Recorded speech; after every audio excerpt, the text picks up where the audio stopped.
Shido is a Rizzless, miserable loser who can barely look a girl in the eye until he's forced to date spirit baddies and save the world. 30 years ago, some overpowered magic girls suddenly attacked Earth and caused major disasters all over the world, isekaiing millions of people. After a while, the magic girls went on a commercial break, giving the world peace, until recently, when they started to attack again and to save the world. Shido is forced to learn the art of Rizz so he can win their hearts over. One morning, as Shido and his sister eat their breakfast, he asks her what she would love for lunch, and she tells him she wants a treat at a low-class restaurant near the school.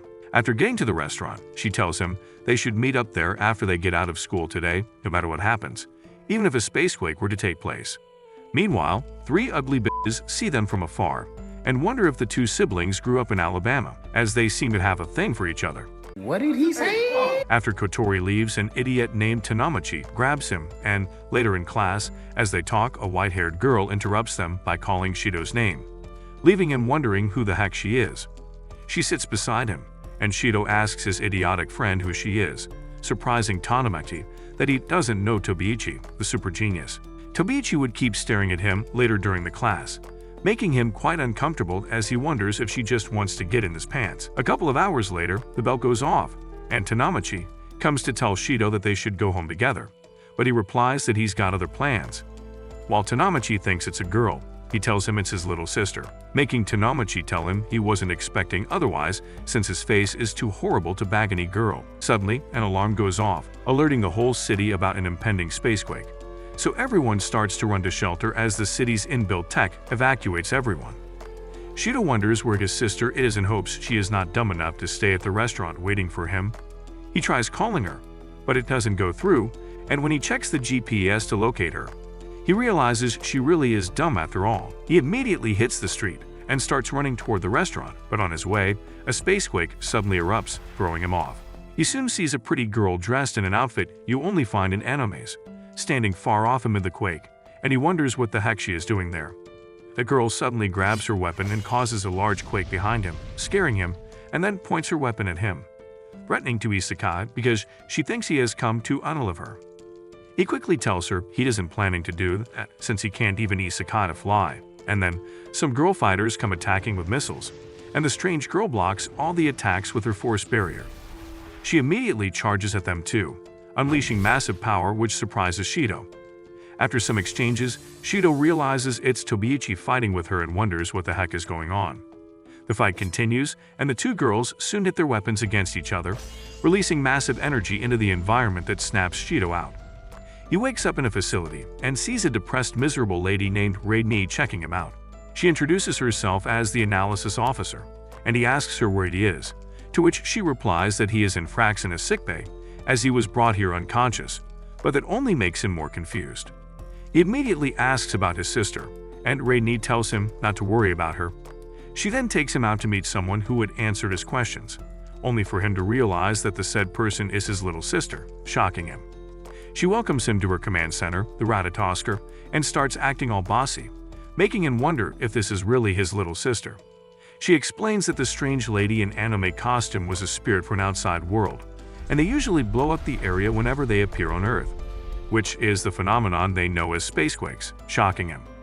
She further explains the group of fighters attacking her was the AST, which is the anti-spirit team in Japan responsible for managing the situation and basically slaughtering the spirits, making Shido immediately realize this must have been why she thought he wanted to isekai her too. Finally, she tells him that there is another way of handling the situation, different from the AST, and this is where he will be needed, shocking him. She tells him he will begin training the next day, and he just wonders what the heck he is about to get into. She then asks him why he was outside during the emergency, and he tells her it was because he was looking for her useless ass, but she calls him a fool for believing what she told him. He immediately tells her the GPS said she was at the restaurant, and she reveals that the airship Fraxinus is directly 15,000 meters above the restaurant, making him more shocked. The following day, Shido is called into a private room, and he is introduced to the gaming software resembling Sim, which is supposed to help him train for his upcoming mission. Kotori grabs the joystick and shows him what the game is all about. Following this, he meets Tobiichi to ask about what happened earlier, and she tells him to forget about it. She then tells him she has the mission to isekai all spirits, prompting him to ask if they are all bad, and she tells him she lost her parents 5 years ago because of a spirit, shocking him.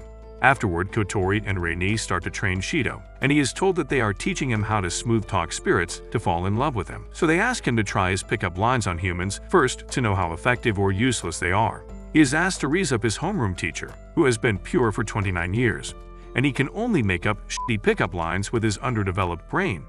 However, Rei decides to come to his aid and helps him with some lines, which makes the homeroom teacher climax instantly, but he quickly runs off before he runs into trouble. However, he runs into one when he accidentally bumps into Tobiichi, causing her to fall, thus revealing her plot armor is white. Kotori tells him to make her weak in the knees, but his useless brain can only come up with crap, disappointing her. Rei helps him again, and he eventually asks her out on a date, even though he doesn't mean it. Tobiichi expresses her feelings for him too, and he is surprised she agrees to go out with him. So as he tries to tell her it was a prank, an alarm suddenly rings, alerting everyone of an impending spacequake. Tobiichi quickly leaves and goes to get up in her uniform, preparing to go and bring down the damn spirit.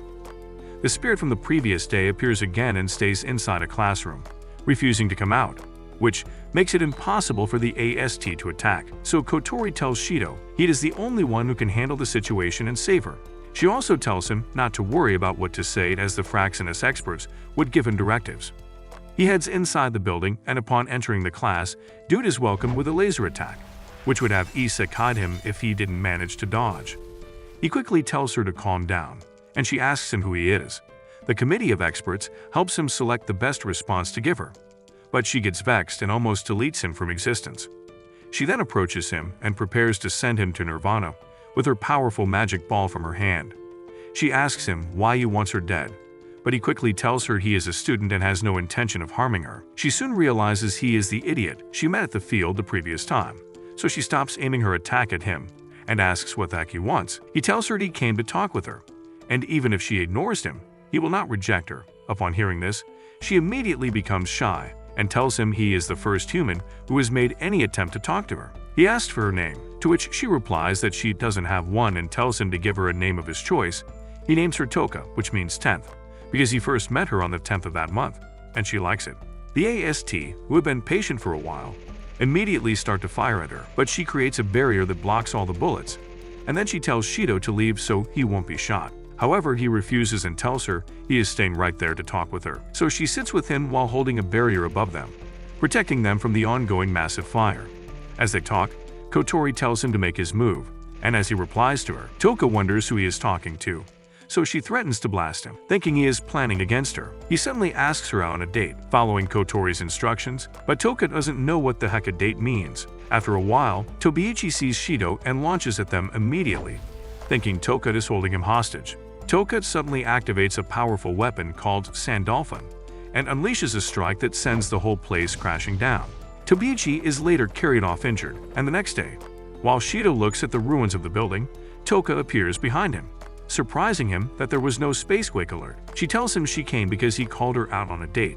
However, Shido tells her she can't wear her astral dress for a date, and he shows her a picture of Tobiichi in her school uniform, so Toka magically transforms her suit into the school uniform. As they begin their date, wandering around the city, Toka starts eating everything called food on her way. While she eats his meat, she sees some white cream and becomes excited, telling him she wants that too. Meanwhile, Tobiichi is spying on them, and she wonders why there was no spacequake when Toka appeared this time. Shido asks her where she went after she disappeared the previous day, and she reveals that any time she disappears like that, she goes to a very dark world to sleep. He asks her if she comes to this world whenever she wakes, but she replies that she would instead regard it as being forced out of her sleep because she is drawn to the human world at irregular intervals, and she can't do anything about it. Shido realizes that this means the spacequakes aren't the spirits doing, but just unintentional accidents. He then asks why it didn't happen today when she appeared, but she refuses to tell him and says she wants another meat in her throat. But Dude is already broke. They soon reach a restaurant, and while Shido tries to dissuade her from going in because he's got no more money, she insists on checking out what's there. However, Tomodachi saves his broke ass when he suddenly appears and gives him some cash. Upon entering the restaurant, he is surprised to see Rei and asks why she is here. So she replies that they discovered and entered this world. As he sits with Toka, Toka slipped under the radar, checking the menu. Kotori suddenly appears too, shocking him, and she then suggests Toka order a special overkill course. Toka soon starts eating like a glutton again, and when Shido asks Kotori what this is all about, she tells him she is only increasing the odds of Toka falling in love with him since he's got a face only a mother can love. As Kotori later leaves, she tells Shido to head south of the station when they are done here. Following this, Shido does just as Kotori told him, and on their way, the whole residential area transforms into a park to make their date more fun so he can eventually get laid for the first time in his pathetic life. As the date continues, with Toka putting every meat she sees in her mouth, Tobiichi is still spying, and she soon changes into her mech suit, preparing to attack Toka. Later that evening, Toka is excited about the fun she had during the date and tells him how nice she has realized humans are, unlike when she used to think all humans want her dead. She then tells him that she now understands why the mecha team is after her, because she destroys something so beautiful anytime she comes into this world. She starts feeling rejected, saying maybe she ought not to be in this world. But Shido convinces her that there was no spacequake when she came this time. However, she replies that that was just a lucky one, as who knows what might happen the next time she comes. Then, Shido tells her to stay in this world and never leave, promising to teach her all she needs to know about this world. She says the mecha team and others won't want such a dangerous person to live among them, but he tells her he will accept her no matter how much they reject her, surprising her and asks her to hold his hand. As she tries to hold him, Tobiichi, who has been aiming a sniper at Toka, immediately fires a shot, but she misses her target and hits Shido instead, knocking him dead instantly. Tobiichi becomes terrified that she just shot Shido, and upon seeing this, Toka immediately summons her astral suit and Sandolphin, and unleashes a massive attack at Tobiichi. The spacequake alarm goes off, and the guys at Fraxinus worry about the people in the city who are yet to be evacuated. However, Kotori is only concerned about Toka, and her subordinates ask her about Shido, but she tells them to continue working as Shido isn't going down that easily. Suddenly, Shido's bullet wound starts to glow, and he immediately comes back to life, surprising everyone, and Kotori tells them to retrieve him instantly. Meanwhile, Toka is steaming very hot as she unleashes massive energy waves at Tobiichi, intending to isekai her, and Tobiichi feels terrible too that she is in no way different than a spirit which isekai'd her parents 5 years ago. Toka prepares to deal the final blow as Tobiichi confesses her sins and says her final prayers, but Shido suddenly starts to fall from the sky. Upon seeing him, Toka quickly catches him and hugs him.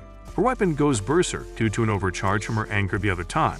While they wonder what to do to prevent it from destroying the city, Kotori tells Shido to kiss her, which he does immediately, instantly removing all her plot armor as they return to the ground. She then asks him if he will take her on another date, and he agrees even though his ass is already dead broke. A couple of days later, when Shido returns from school, trying to avoid the rain, he wonders why the weather forecast has been very wrong recently, as it was speculated that it wouldn't rain. He sees a young girl named Yoshino, who falls while playing in the rain, and as he tries to care for her, she quickly maintains social distancing and begs him not to hurt her, surprising him. The following day when he returns from school, wondering why it is raining again, even though the forecast states otherwise, he stops where he met Yoshino the previous day. After thinking about her and her little puppet for a moment, he runs home. On getting home, he pulls off his plot armor and goes to the bathroom immediately, only to see an uncensored view of Toka's plot. He heads over to meet Kotori to ask her what the heck Toka is doing in their house, and she tells him she has decided that she will be staying with them. She further explains that after he kissed her, he sealed her spirit powers, which created an invisible link between the two of them. He asks why he can do this, but Kotori tells him she doesn't know as they only found out through an analysis at Radithoster. Radney then adds that whenever Toka's mental state becomes unstable, there's a chance that the powers sealed inside of him will return to her, and since she seems to be more at ease whenever she is by his side, it's best she stays here until a specially dedicated home for spirits is built.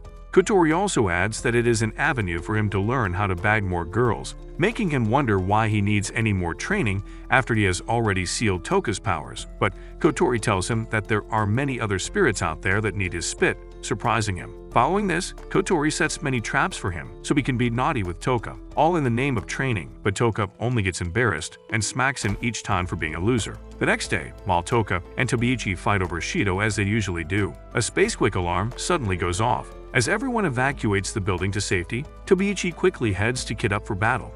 Meanwhile, Rainy tells Shido they have to leave Toka behind, since she is now pretty useless since her power has been sealed, and they shouldn't expose her to battles between spirits and AST, He hands Toka to the homeroom teacher and heads to Fraxinus immediately to analyze the situation. He soon discovers that the spirit being attacked is the same girl he saw some days back when returning from school. He immediately decides he's gonna save her, and they prepare him for the mission right away.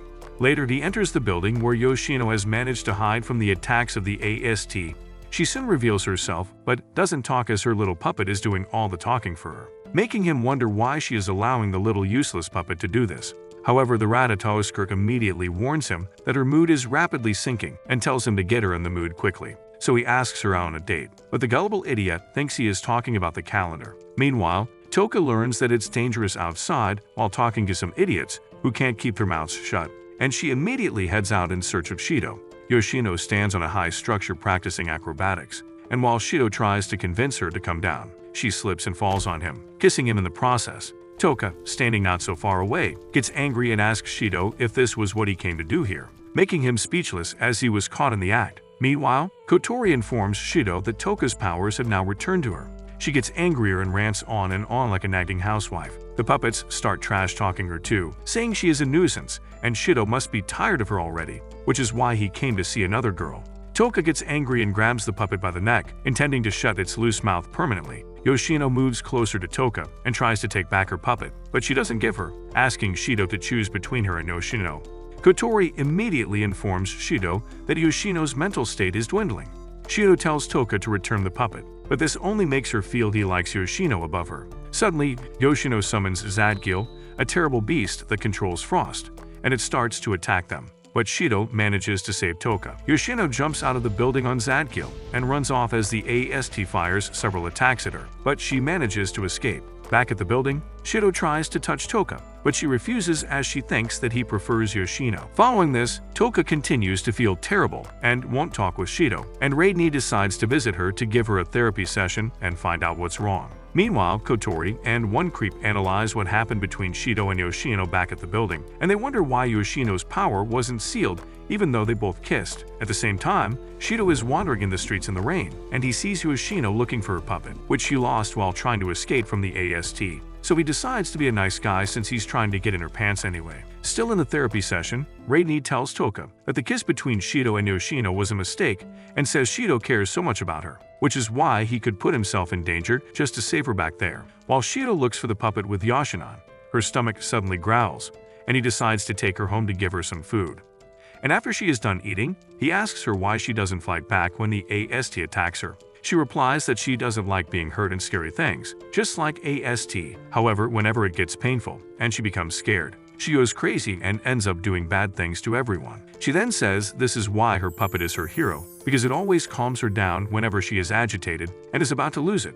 Shido rubs her head and promises to help her find her puppet, but then he adds that she won't need her puppet to protect her anymore because he will be her hero, surprising her. He immediately feels embarrassed and apologizes for kissing her the other time, but she doesn't know what kissing means, so he decides to show her again. However, as he is about to kiss her, Toka suddenly barges in, intending to apologize for snubbing him, but she sees them in this sus position, making her angry again. She heads back home to pass the aggression on her innocent pillow. Shido receives intel that Yoshino's puppet has been found, but it's in Tobiichi's residence, so he heads there immediately to pay a surprise visit. She welcomes him in, gives him some horrible-looking tea, and soon leaves for the bathroom. During this time, Shido quickly searches her house like a thief until he finds the puppet and returns to where he was seated. Tobiichi returns from the bathroom looking sus and sits down beside Shido, whose magnum has been disturbed from sleep, but he manages to ask her about her hatred for spirits. He tries to convince her that not all spirits are evil, using Toka and Yoshino as examples, but Tobiichi ends buying his bullshit and says she will isekai all spirits because a spirit took her parents from her 5 years ago.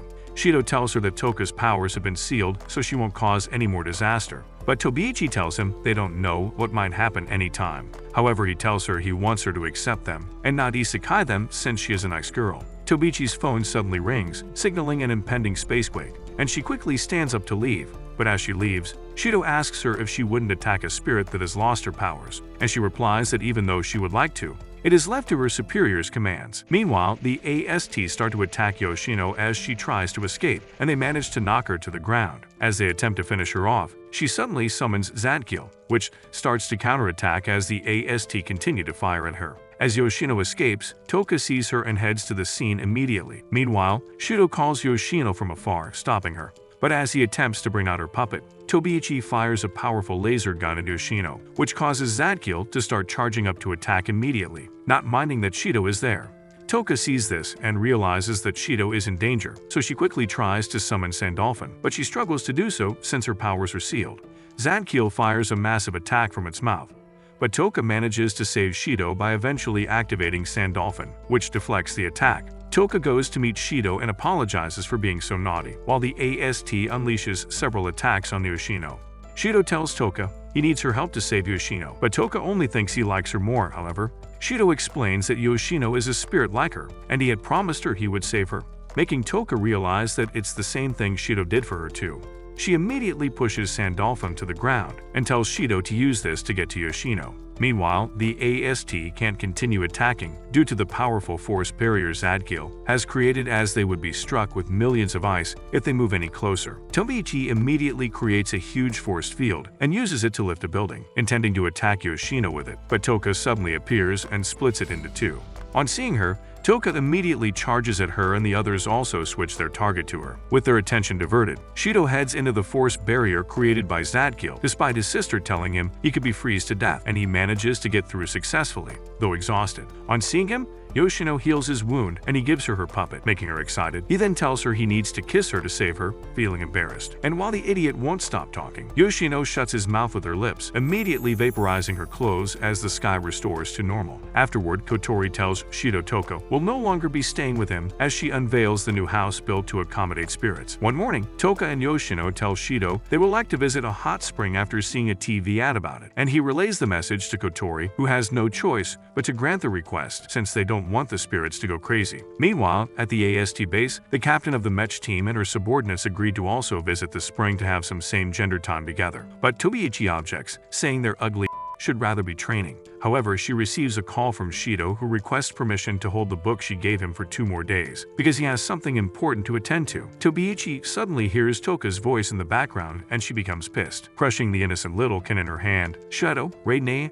and the 2 other girls soon get on their way to the spring, but Toka soon destroys the car out of jealousy, seeing how Shido is acting toward Yoshino. Meanwhile, the match team also hopped on an underground train and started heading for the same spring, but masking it as them going to assess the terrain so their superiors won't rebuke them for it. However, their train soon breaks down and they have to continue their journey on foot. Shido and his chicks are also proceeding on foot anyway, since Angry Bird has successfully grounded their car. Toka feels terrible for causing the inconvenience, but Shido, trying to act like the cool guy he is not, tells her he is not mad at her. Soon, the group of idiots at Fraxinus detect that the AST are coming toward the spirits, and not knowing that the AST didn't come for war, one of the idiots orders that they hinder them from moving forward. So the Fraxinus start to create several barricades around the location to delay the mech team, making them wonder what the heck is going on. The Ratatosker team start to launch different unharmful attacks, making them realize an enemy is trying to stop them, so they begin to counterattack too, causing a massive wreckage to the surrounding environment. Meanwhile, as Shido and the girls continue their sojourn, a bomb suddenly explodes right above their heads, causing them to hug the ground, with Yoshino losing her puppet in the process.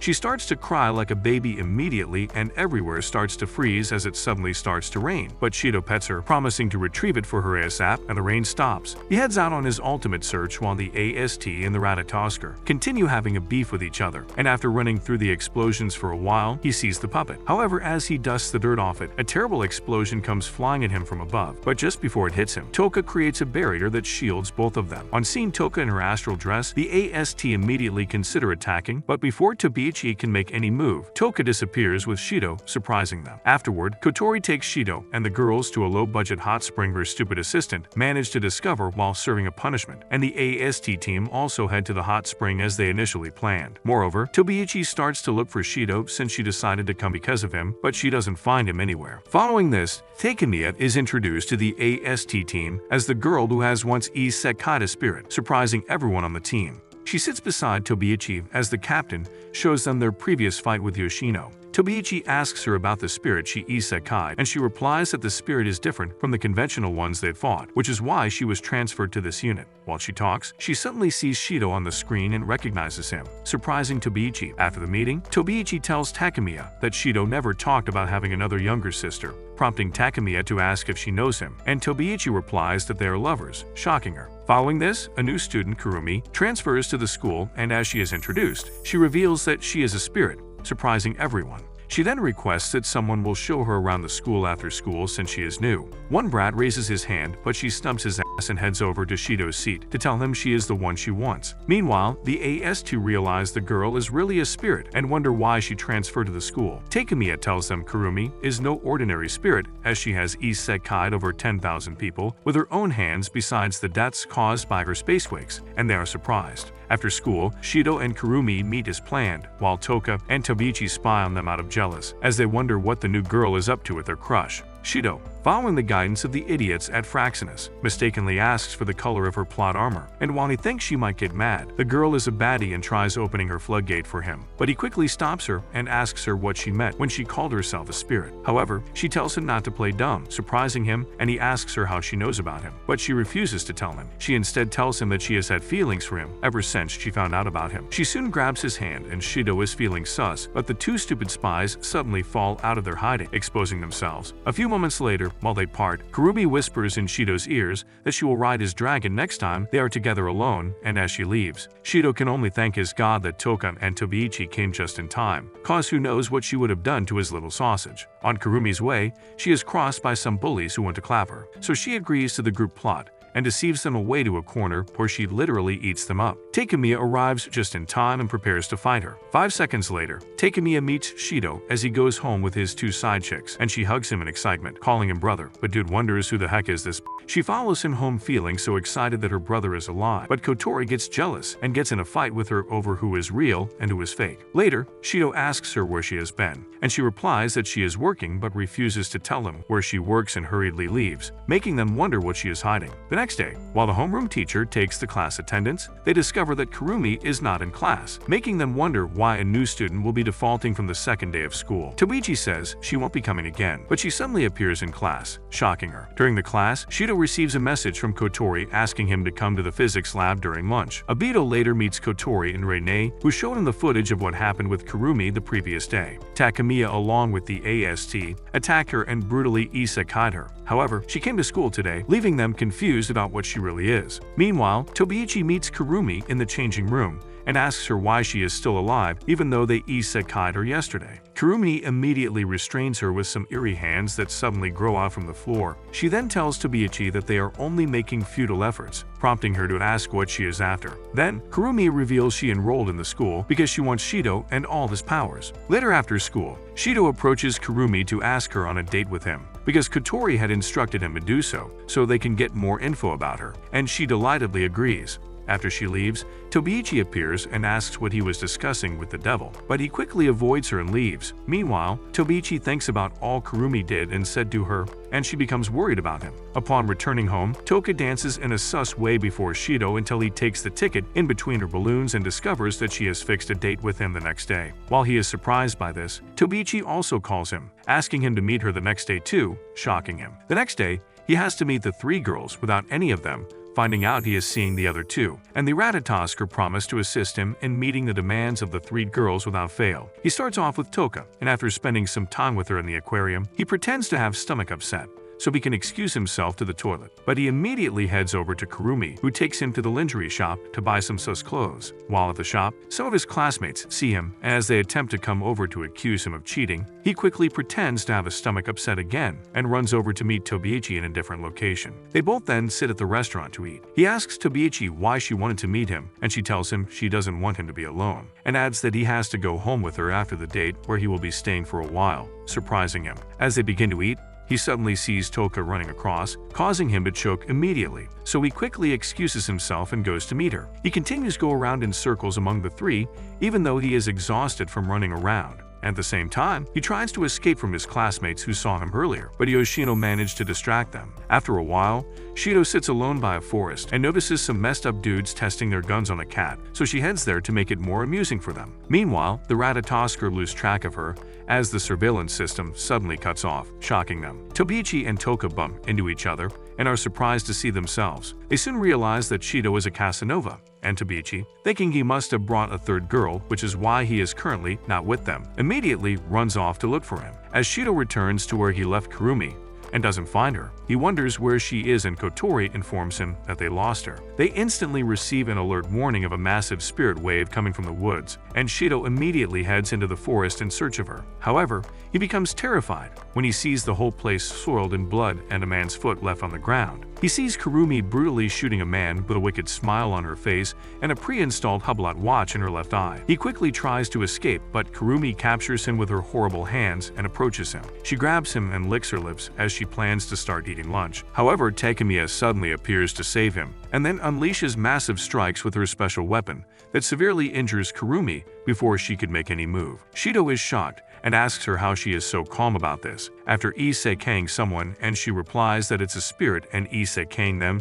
is what she does for a living. She further explains that Kurumi is a special kind of spirit, which no matter how they eliminate her, she keeps coming back to life. She adds that this is why she has to keep isekaiing her, since Kurumi is fond of sending people to nirvana. Dude still tries to defend her, but Takehima shuts his ass out with a barrier and approaches Kurumi, preparing to deal the final damage. Shido heads over to Frax and is feeling terrible that he once thought all spirits are good, but that belief has changed since he met Kurumi. He then tells Kotori he wants to give up, but she smacks him on the cheek and tells him to stop being a coward as there is no quitting for him. Afterward, as he heads back home from school, Toka meets him and drags him away to have some fun time with her, and later that evening, Shido tells her how he needs to stop Kurumi from isekaiing more people, but he doesn't know how to talk to her since she seems really different from her and Yoshino. However, Toka tells him that Kurumi is a spirit too, and is in no way different from them. She adds that if not for him, she could have also turned out like Kurumi, and the only difference between her and Kurumi is that someone extended a caring hand to her. This boosts Shido's confidence, and the next day, he meets Kurumi to tell her he is going to save her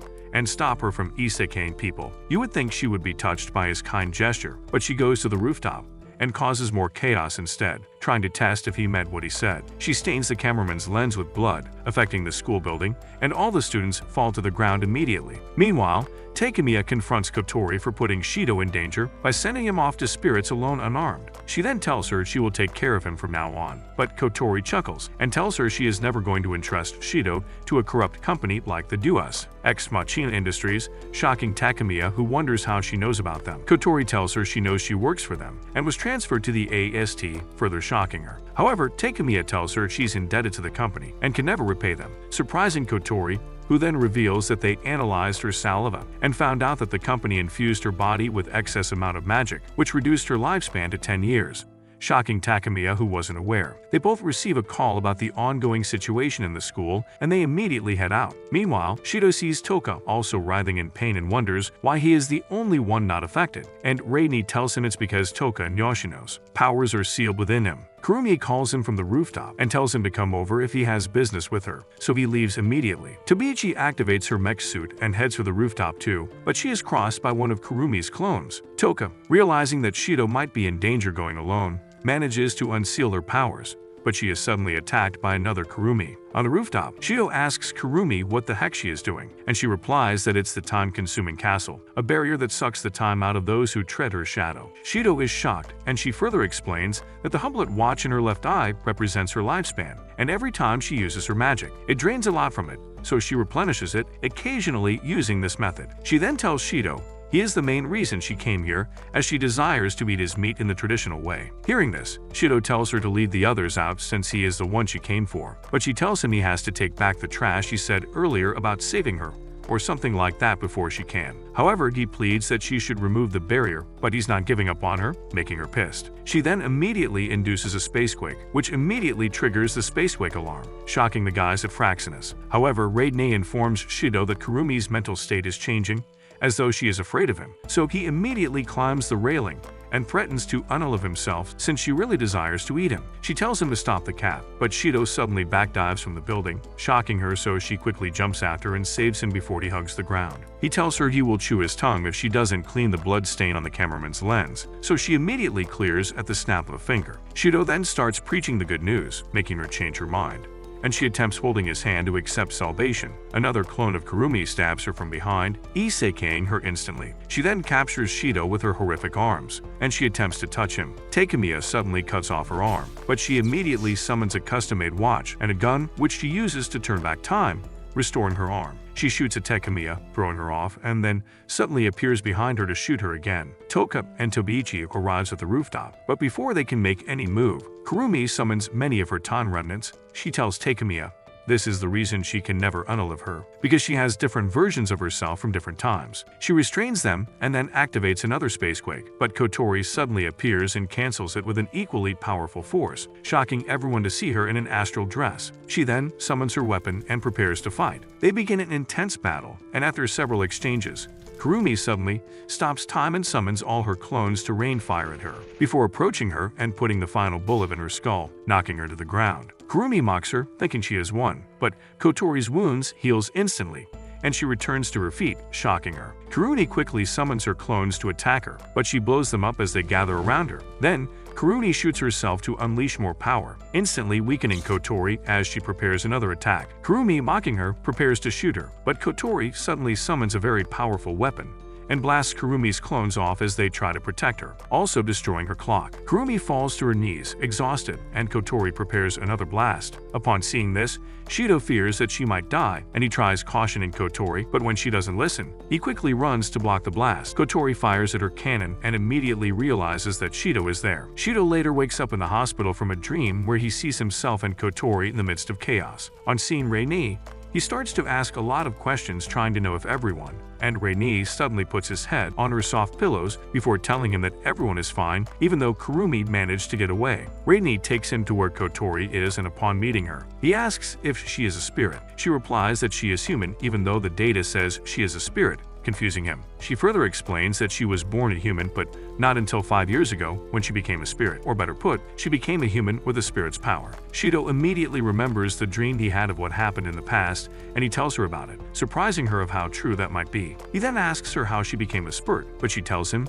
she can hardly remember. Shido asks how the heck they forgot something so important, and she suggests that someone must have wiped their memories. He then asks how she has managed to suppress her powers since then, and she replies that he was the one who sealed them, surprising him. She adds that although no one knows why, he has the ability to seal spirits' powers, which is why the Ratatoskr chose him to be the one to contact them. Shido asks again how come he's got healing powers, and she tells him it's her powers, surprising him. She then calls him forward and punches him, telling him he would have died if not that she came back to herself, because whenever she regains her powers, she occasionally loses herself and has the strong urge to destroy things and isekai people. He asks if her powers will return to him, and she tells him no except he seals again like he did with Toka and Yoshino. Since she retrieved 100% of her powers, he has to date her and make her fall in love with him, surprising him. Kotori suddenly collapses and Rei-ni comes to attend to her. Later, Rei-ni tells him that Kotori can only hold her spiritual energy for 2 more days, after which she will completely lose herself and will no longer be the Kotori he knows. So he has to have a date with her in 2 days where he will seal their powers. Afterward,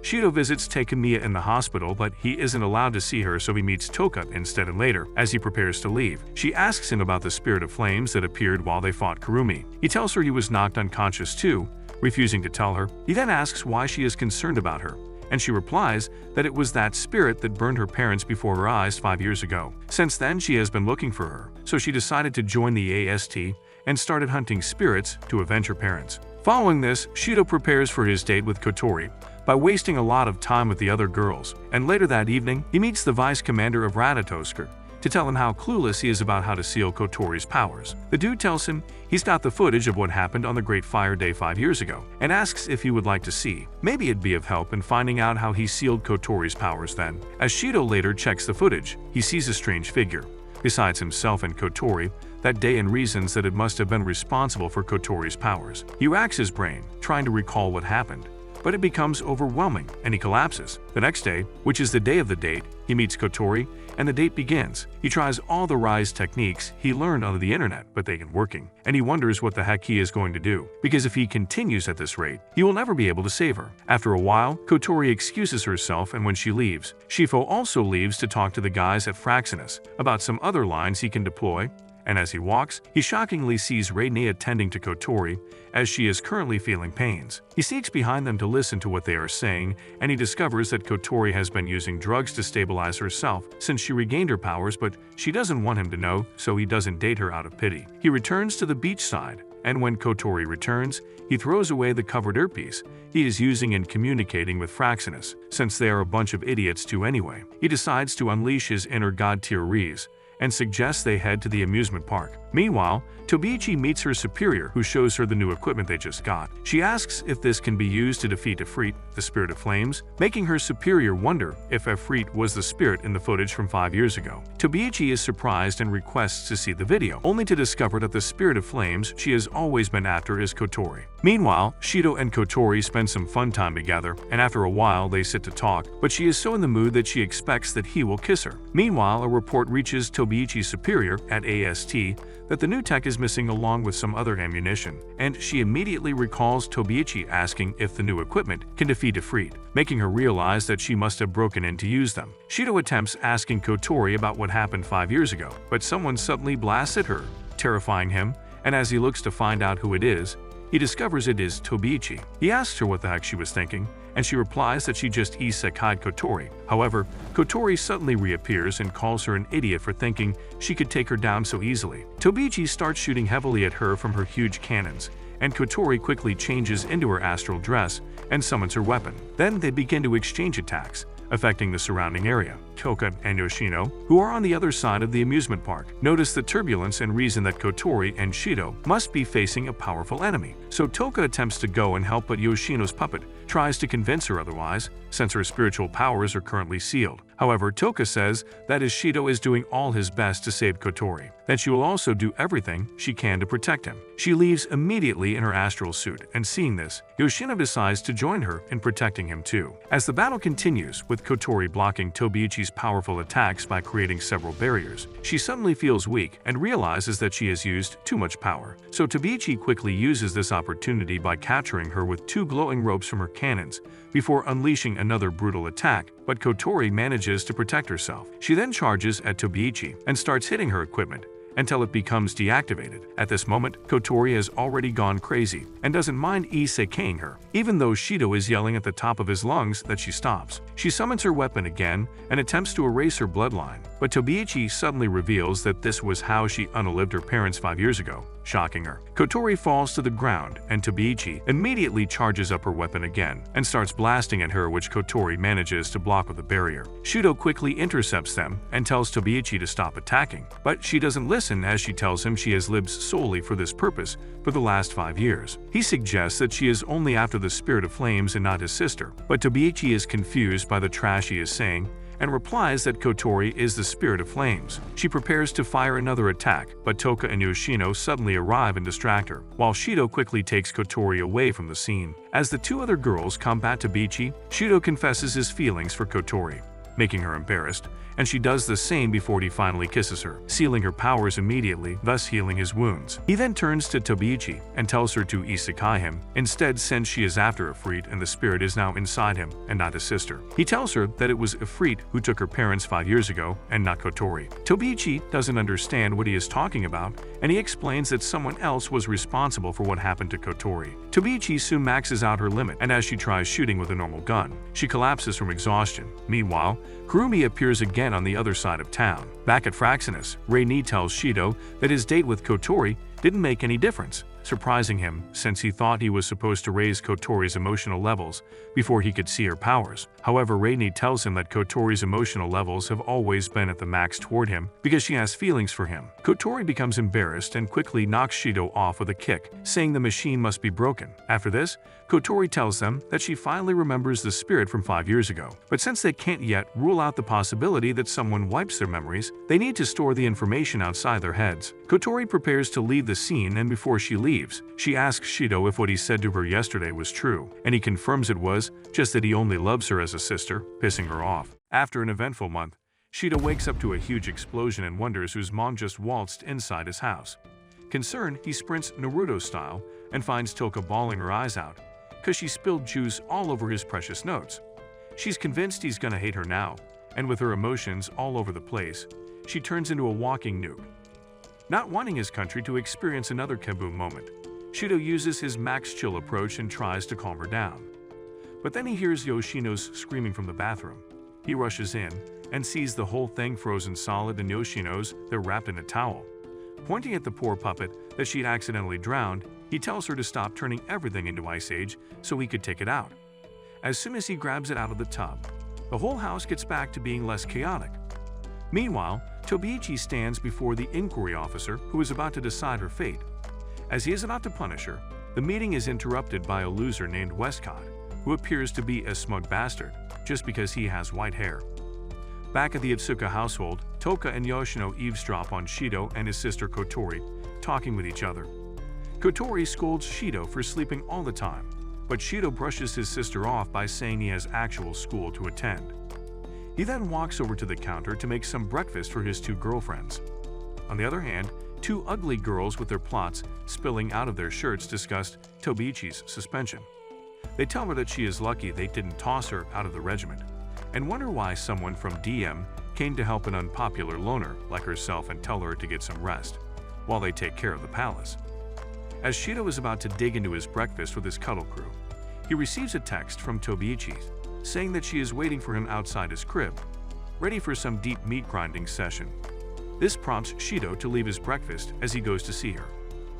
However, before he could step out, Toka, being a love-starved rat, asks Shido to take her out, but Shido tells her to wait for him. Feeling disappointed, Yoshino and Toka decide to watch their favorite TV show, where the husband is leaving the house, ending his relationship with his wife, much like your own parents. When Shido walks out, he sees Tobiichi hiding behind a lamppost. He walks up to her, and she weirdly asks him why he called her here. He looks at her, wondering what the heck she smokes to act this weird. She tells him that they need to talk privately, and takes him to the women's toilet. Now in the toilet, Shido practically screams when Tobiichi lifts her skirt so he can dip his pinky in her stinky. However, seeing Shido's uncultured response, Tobiichi says she wants to show him why they call her Soul Snatcher. Sighing, Shido tells her that he came out to talk to her about the events that transpired a month ago, when she went batshit crazy and tried to kill his sister. Once Tobiichi is on board with what's going on, Shido insists that Kotori is not the spirit that turned her into an orphan loser. After vouching for Kotori's innocence, Shido pleads with her to believe in him, much like your lying ex who was definitely cheating behind your back. Feeling threatened by Shido's screen time, Tobiichi cuts him off and says she believes in him so he can stop yapping now. Hearing this, Shido thanks her, but Tobiichi insists that she should be thanking him for not sending her ass to the electric chair since she tried to cancel Kotori's live subscription. As they're about to leave, Tobiichi hits Shido with an unexpected question, asking if he's a human. Back at the Itsuka household, Toka, wanting to impress Shido, decides to get all wifey and starts cleaning his room. While she is about to start cleaning, she discovers a suitcase that resembles one she'd seen in her melodramatic drama serial on television. Connecting the drama with real life, Toka grows worried, and her anxiety levels rise, turning her into a destructive machine. As she runs to make sure Shido isn't leaving her bit ass, she comes across the female toilets and finds Shido with Tobiichi. Seeing them together, Toka is convinced she is about to get dumped, which causes her to fall on her knees. With pain laced in her voice, Toka asks Shido why is he picking a boring girl over her, who has multiple breakdowns in a day. Before he could answer, Toka runs off and Shido follows after her. Once he finds Toka, who accuses him of liking Tobiichi more, Kotori contacts him and informs him about Toka's fragile emotional state. Furthermore, Rin notices that Toka's emotional state is affecting the gradual return of her spirit powers. She speculates that the recurring restoration of Toka's powers might be linked to a weakening connection between them. Building on this, Kotori warns that if the connection fully disappears, another spacequake could occur. To prevent this, she instructs Shido to lift Toka's spirits. When Shido asks how, Kotori reminds him of their usual method, taking the spirits on dates and making them fall in love with him. With this in mind, Shido soon asks Toka on a date. However, when Toka is unable to eat her favorite bread, she becomes more unstable than a 90s housewife. Back at Fraxinus, Kanazuki returns with a handful of breads. Seeing this, Kotori orders him to hand some to Shido. With water under the bridge, a happy Toka returns home while munching on her bread. Later on, Shido packs his suitcase and takes it to meet with Tobiichi, as he had promised to help her get some supplies for the annual school trip. However, seeing Shido with a suitcase, Toka recalls how your dad left you and becomes more flustered. To ease her mind, she tails Shido and finds him at the station with Tobiichi. Believing he is about to leave her, Toka uses her spirit power to snatch away Shido's suitcase and runs off with it. With a spacequake now inevitable, the city falls into panic while Shido pursues Toka. After finding her at the park, Shido reveals the whole story to her. However, since her powers are now out of bound, Toka accidentally ends up hurting Shido. Meanwhile, Rin informs the group that Toka has reached the danger zone and that the overflowing power will destroy the town and even Toka herself. Knowing the stakes, Kotori orders everyone to stand on, as she believes in her brother's ability to be a Rizzler. Back at the playground, Shido musters all his might and places a kiss on Toka's lips, sealing her spirit powers again.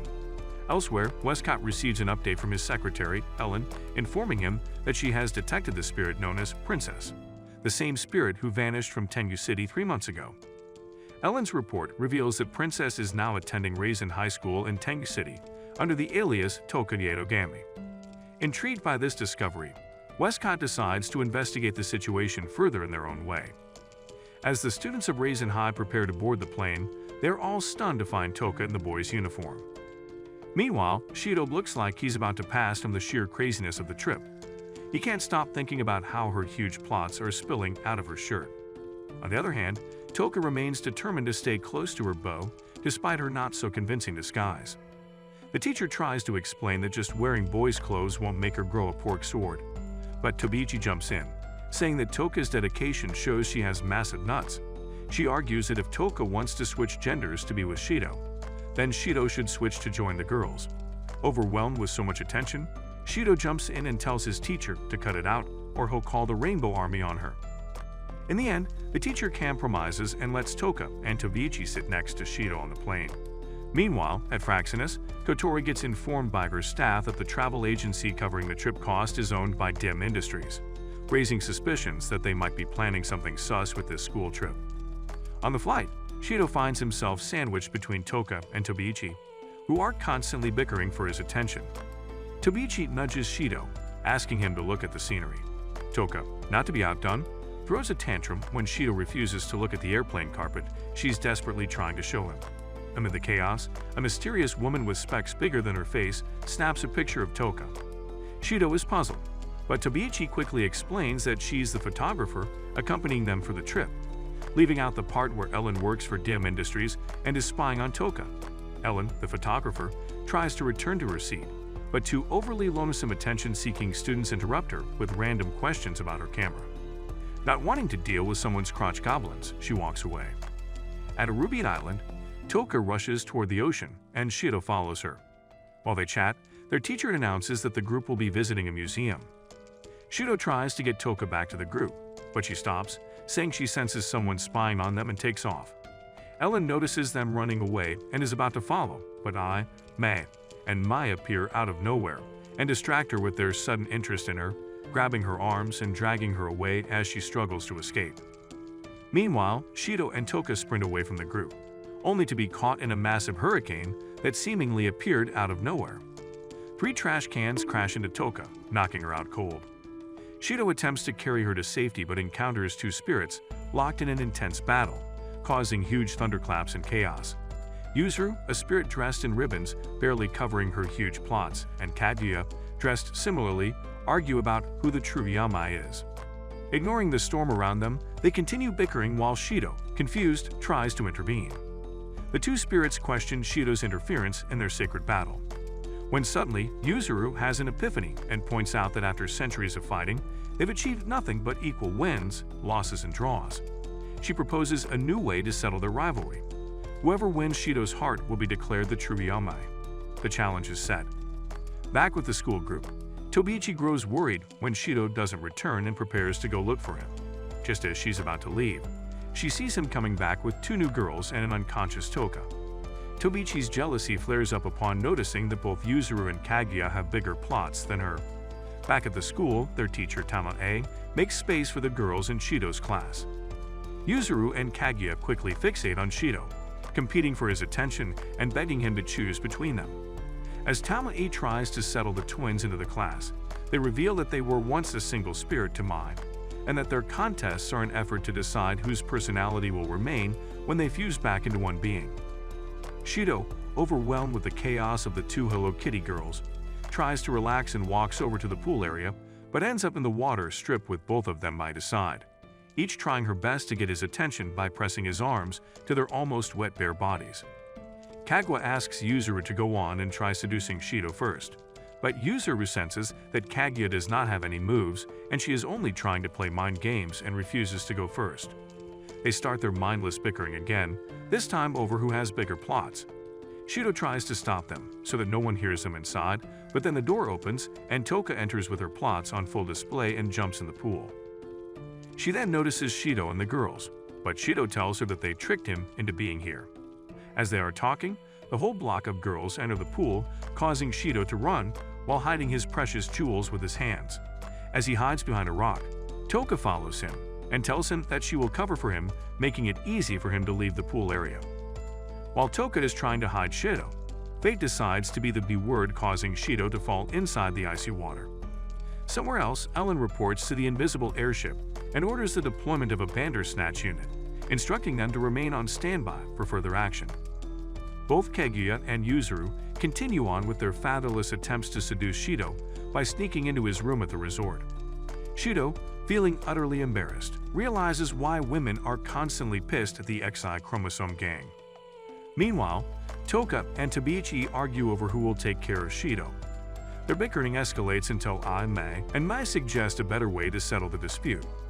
As Toka and Tobiichi head to the trio's room, Ellen orders 3 Bandersnatch units to be stationed outside. However, as Ellen opens the door to inspect the situation, a pillow unexpectedly smacks her in the face, exposing her presence to May and Mi. Back in Shido's room, he finds his honor in the hands of the twins and begs them to stop treating him like a piece of meat. Outside, Tamon-A, noticing the late-night commotion, wonders why everyone is so lively. Hearing that Shido is sick, she knocks on his door to check on him.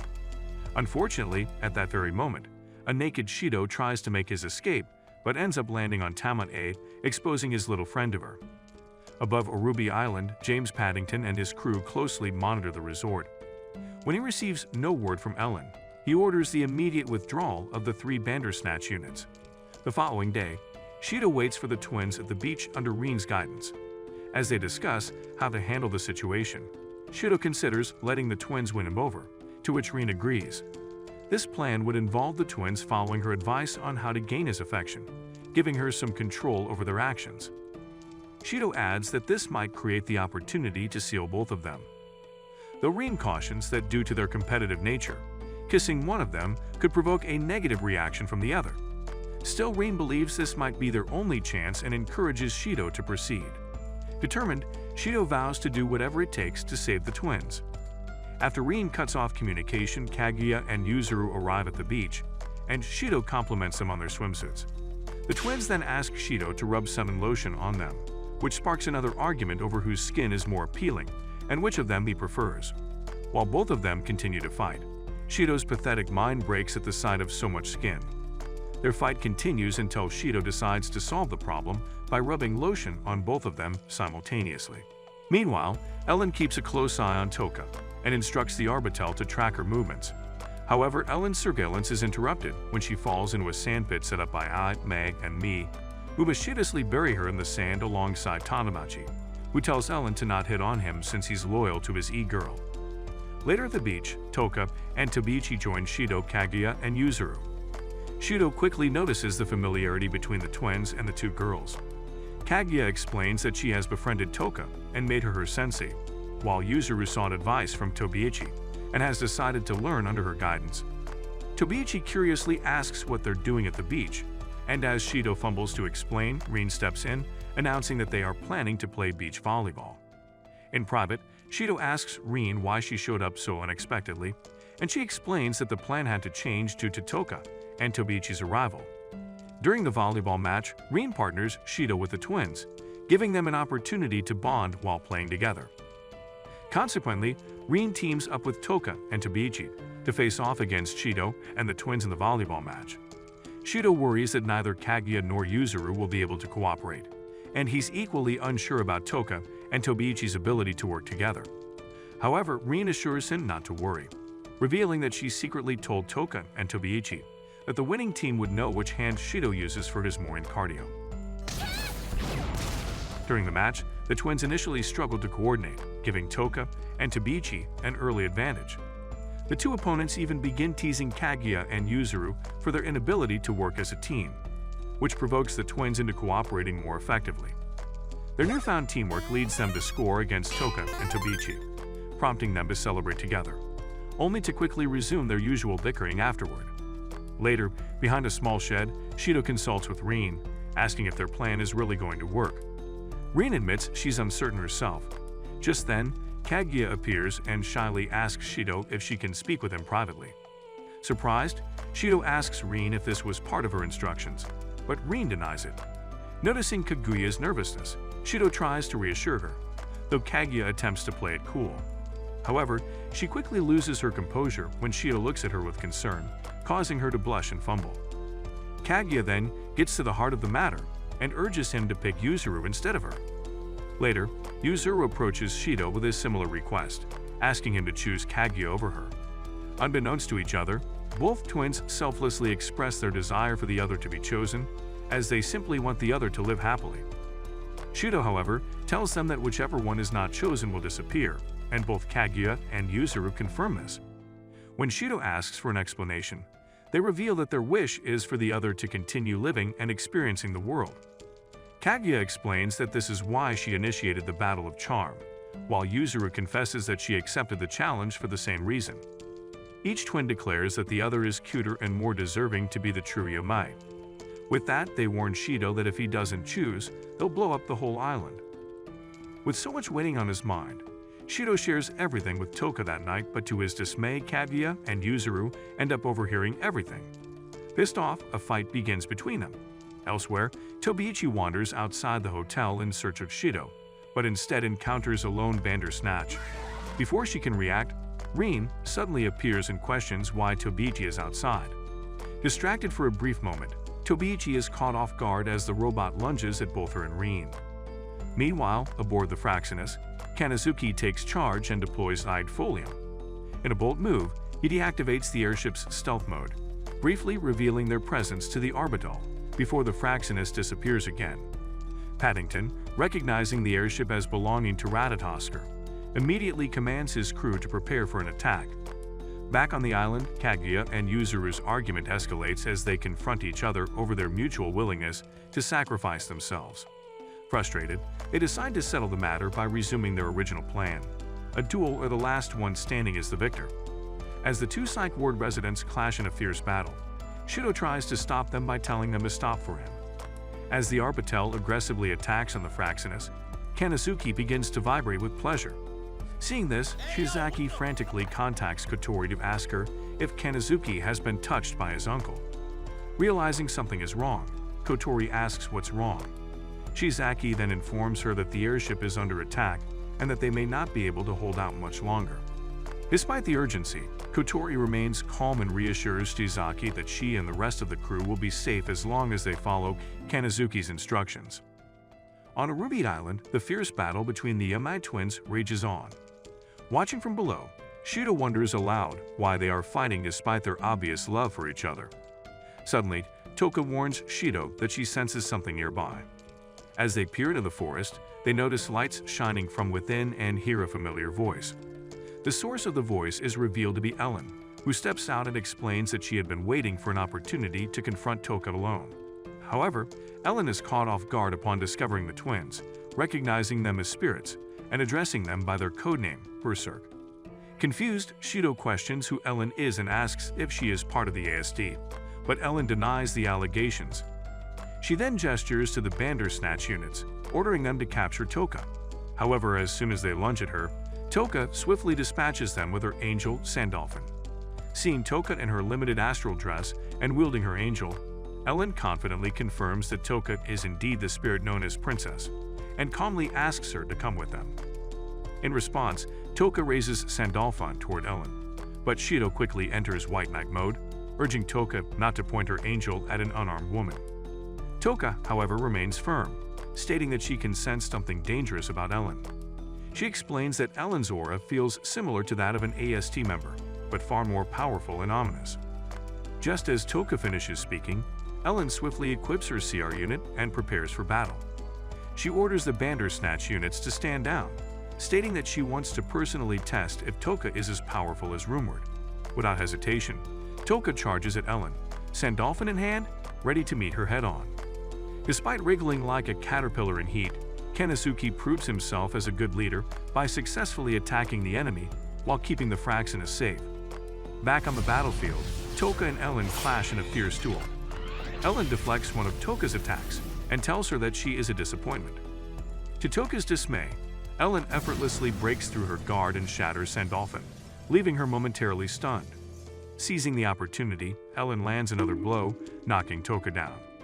Shido, filled with concern, calls out to Toka and rushes toward her, but is blocked by the Bandersnatch units. Ellen then orders them to subdue Toka and bring her to the Arbital. Feeling like a Victorian girl suffering from disgusting food, Shido refuses to let this cycle of helplessness continue. He cries out Toka's name, his eyes changing as he raises his hand. To his astonishment, the Bandersnatch units are suddenly torn apart. Ellen, equally shocked, watches as Shido manifests Toka's angel Sandolphin. On the other hand, Fraxinus and Arbital continue to fight like a social media couple. Meanwhile, down below, a smirk plays on Ellen's lips as she tells Shido he's coming with her too. She orders the remaining Bandersnatch units to capture Shido, even if it means hurting him where the sun doesn't shine. As Shido struggles to defend himself, Toka watches helplessly, unable to intervene. Just then, the Arbital sustains more damage to its starboard side, causing a fire to break out in the control room. As a result, the Bandersnatch lose their power source and collapse before they can reach Shido. Ellen quickly requests a status report from the Arbital and learns that their airship is under attack. This momentary distraction gives Shido the chance to grab Toka and make a run for it. Ellen attempts to chase them but ends up falling into a hidden pit, with the Bandersnatch units run a train on her. Before losing consciousness, she wonders who set the trap. Of course, it was all May and Mi's doing, who are now asleep peacefully. With their control room ablaze and communication with Ellen cut off, the Arbital is forced to retreat. Meanwhile, Shido and Toka make their way to the beach, only to find that the twins are still locked in battle. Shido desperately calls out for them to stop, but his pleas go unheard. In an attempt to get their attention, Shido summons Sandolphin and begins waving it around. Unsure of what to do next, he turns to Toka for guidance. Toka reminds him that Sandolphin responds to the will of its user, and that his desire to protect her earlier had caused it to manifest.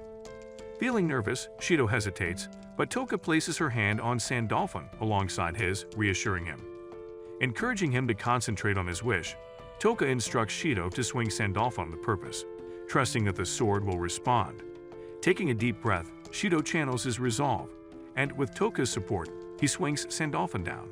The blade emits a powerful burst of energy, cutting through the storm created by the twins and clearing the center, finally capturing their attention. Wanting to resolve the issue, Shido tells them that he can seal their spirits so both of them can live. Initially, the twins are distrustful of Shido's words, since he is a man after all, but after envisioning a life for themselves, they decide to give it a try. However, suddenly, Arbital looms over them with Paddington, determined to capture the twins and Toka. As the twins catch sight of the airship, Kaguya exchanges a glance with Yuzuru, both silently agreeing to bring it down together. They summon their respective angels and merge their powers, forming a bow and arrow. With perfect synchronization, the twins aim at the airship and destroy it completely. Afterward, the twins decide to repay Shido by kissing him. As expected, their astral dresses begin to fade as their spirit powers get sealed within Shido. Suddenly, Toka appears behind them and furiously demands to know what Shido is doing with the twins. Shido tries to explain, but the embarrassed twins respond by saying that Shido has pulled the classic friendly Uncle Steve on them, prompting Toka to scream Shido's name in outrage. At Raisin High, May and Mai announce that Shido will be this year's organizer for the Tendu Festival, much to his shock. When Toka asks Tanamachi about the festival, he explains that it's a citywide event involving 10 schools, with each school selecting one student to organize its activities. Later that day, Shido, overwhelmed by his new responsibilities, complains about the heavy workload. He expresses his gratitude to Yoshino for helping him, to which she responds that it's no problem. Suddenly, the spacequake alarm blares, and Shido quickly contacts Kotori. Acting swiftly, Kotori informs him that Fraxinus will transport him to the location of the new spirit. As Shido arrives at the spirit's location, he is surprised to find the spirit performing and singing alone. Kotori confirms that the spirit Shido has encountered his diva, who had only appeared once before, 6 months ago. She warns Shido to be cautious, as they have no information on her powers. As Shido approaches diva, he accidentally knocks over a can, alerting her. The spirit calls out, asking if anyone is there, but then invites him to come forward and talk. Kotori reassures Shido that she and her team will help him decide what to say and encourages him to reveal himself. As diva looks around, Shido finally steps into view. The spirit initially appears pleased that someone has come forward, but falls silent when she realizes it's not Henry Cavill. Shido apologizes for intruding and tries to rizz her up. Meanwhile, on Fraxinus, diva's affection status begins to drop rapidly. Kotori advises Shido to try different things, but in the end, Kotori reveals that diva now thinks he is a curry muncher. Disgusted by Shido's compliment, diva unleashes a powerful wave from her voice, knocking him back and almost off the edge of the high stage. Fortunately, Shido manages to cling on, but this upsets diva, who is trying to build her street cred. She tells Shido to catapult himself like an angry bird. Just then, an explosion overhead interrupts their confrontation. Turns out it's the AST arriving on the scene. When diva sees the AST, her mood shifts, and she asks them to be her audience. Unfortunately, nobody's in the mood for a cheap Lady Gaga concert, so the AST starts attacking her. As the situation escalates, Fraxinus teleports Shido and his magic mic to safety while diva deploys a force field and vanishes, which visibly frustrates Ryuko over yet another failure. The next day, an exhausted Shido, along with Tobiichi and Toka, attend the festival's meeting and learn that the girl holding the meeting is none other than diva.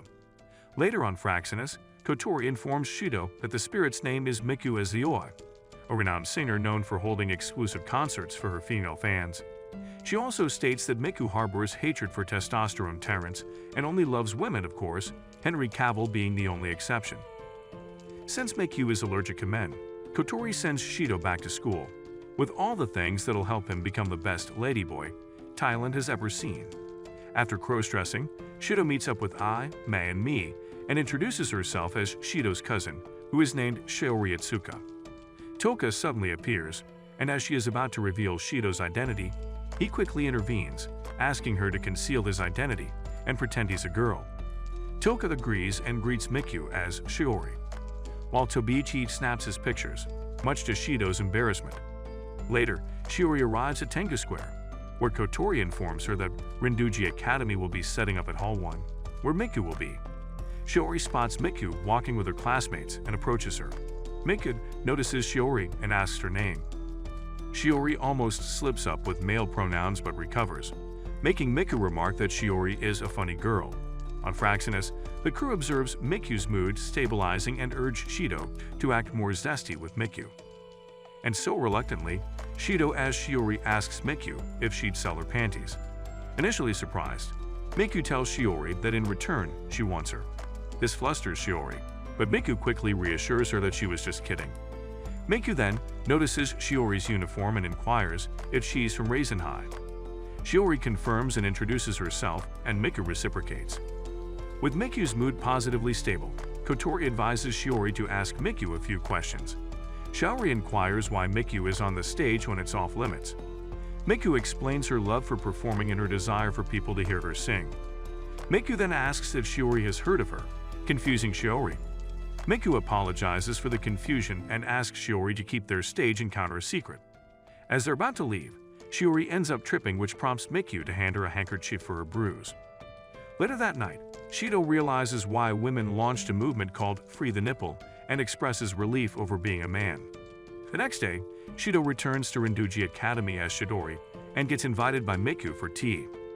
After several cups of tea, Miku tells Shidori she fancies her and asks her to transfer to Rinduji. When Shidori rejects Miku's request, the spirit tries to use her voice to control her mind. But since Shidori is no ordinary human, the voice manipulation doesn't work on her, which prompts Miku to ask her if she's really a human being. Since lying could be risky, Shidori tells Miku she's a human who can seal spirits. With that, Shidori asks the spirit to let her seal her powers so she no longer causes spacequakes.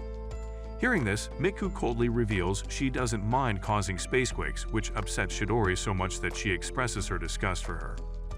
Arrogant as ever, Miku tells Chidori that if Rizz High places first in the singing competition, then she will let her seal their powers, but if not, then she will take all her spirits. This pisses off Chidori, who knows she will lose a singing competition against Miku, who is a professional singer. Takemiya wakes up from her coma, surprised to find herself alive despite having been shot multiple times by Kurumi a month ago. As she sits up and removes the drip from her arm, the door opens, and several people in black suits enter.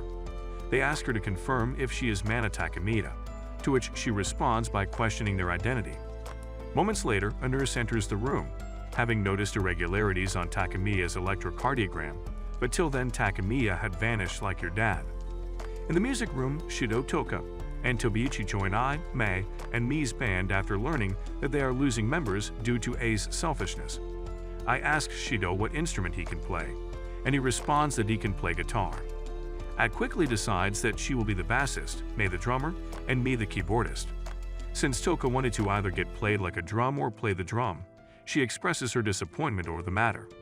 Shido then convinces her to try another instrument, and so in the end, Toka resorts to playing a tambourine. Tobiichi, having a good voice, ends up as a vocalist. Later in the AST's hangar room, Tobiichi notices something off about the other members, who aren't acting as they usually do.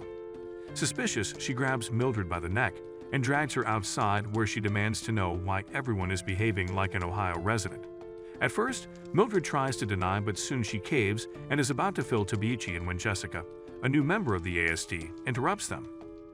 Frustrated, Tobiichi enters the changing room where she meets up with Ryuko, who pretends to not notice Tobiichi, and blurts out the secret mission, which involves the capture of Toka and Shido. The next day at the festival, Shido transforms into Chidori, but wears a maid outfit since their class is doing a maid cafe. Just then, Miku walks over to her and demands a date. At first, the date goes on smoothly until Miku uses her power to get the prize without actually winning. This upsets Chidori, who confronts Miku, but the spirit casually tells her that humans are her playthings. Now furious, Chidori tells Miku that she will beat her in the competition, to which the spirit states that she would like to see her try and walks away. Shido initially didn't grasp the full meaning of Miku's words, but he finally understands when he discovers that Ai, Mei, and Mi have been brainwashed by Miku, preventing them from attending their performance. With their vocalist, Tobiichi, also missing, they are unable to perform until Kotori decides that Shido will need to lip-sync while she arranges for replacements. Shido and Toka head to the opposite side of the stage to watch Miku's performance. She begins with her first song, accompanied by back dancers, leaving Shido and Toka in awe of her powerful performance. As Miku prepares to start her second song, the stage suddenly goes dark, part of Kotori's plan to lower the hype and delay the performance. Unexpectedly, Miku manifests her astral dress before the entire audience and launches into her second song. After Miku's performance ends, Toka is amazed, while Shido is concerned about how they can compete with her. Moments later, the Yamai sisters arrive at the back and offer to be last-minute replacements for the performance. Meanwhile, Tobiichi dons the white licorice and is busy battling dem transfers to stop them from going after Shido and Toka. During the fight, Tobiichi quickly overpowers Jessica and her associates, which prompts her to seek backup, but Ryuko cuts the call, reminding her that she was told by them to not fight. Back at the concert venue, Shido finds out the lip-sync system isn't working, causing him to lose hope. Just then, Toka starts singing solo, reviving the band's energy and getting everyone back into the groove. They finish the song with a triumphant high five. While Shido and his gang have a jolly good time, Tobiichi is shown with blood running down her face, signaling that she's pushed herself to the limit using the experimental CR unit. As the 25th annual Tennu Festival stage performance results are announced, Tobiichi continues to battle the Dem Wizards outside Tengu Square using the white licorice. Inside, the results reveal that Rizz High School, where Shido, Toka, and the Yamai sisters are affiliated, takes second place in the stage portion. First place goes to Induji Girls Academy, where Miku is a student, thanks to her powerful performance. Following this, the total results from the first day are revealed. Miku taunts Shiori, claiming she lost because she relied too much on her friends, and arrogantly declares that she now owns Shiori and the 5 other spirits she has sealed. However, before Miku can continue, the announcement is made that Rizz High School has taken first place overall for the day. This surprising comeback victory is due to their maid cafe receiving the highest number of votes in the food booth portion of the festival. Frustrated and unable to accept her loss, Miku summons her angel Gabriel, unleashing a powerful sound wave that hypnotizes everyone who hears it. As Miku has Shiori restrained by her hypnotized minions, she begins to feel something off. Growing suspicious, she orders her followers to remove Shiori's underwear, discovering Mini Shido and his scared nuts. Enraged by the deception, Miku commands the hypnotized crowd to attack Shido. Desperate to get away, Shido tries to escape, but he's quickly confronted by Yoshino and the Yamai sisters, who, under Miku's control, summon their angels to attack him. Just as Shido is about to be overwhelmed, Toka, unaffected by the hypnosis due to wearing in-ear monitors, arrives in time to save him. While Shido tries to contact Kotori to arrange an extraction via Fraxinus, Kotori herself falls under Miku's hypnotic influence and prepares to fire the mistletoe cannon at Tengu Square. Fortunately, Takemiya steps in just in time, subduing Kotori before the command to fire can be issued. Above Tengu Square, Tobiichi is locked in battle with Jessica and her Dem squad. As her energy reaches its limit and she's on the verge of defeat, Fraxinus fires mistletoe, targeting the Bandersnatch and DM wizards, allowing Takemiya to rescue Origami. Takemiya then destroys Jessica's armaments, forcing the Dem forces to retreat. Back on the ground, Toka continues protecting Shido while fighting off Miku and the hypnotized spirits.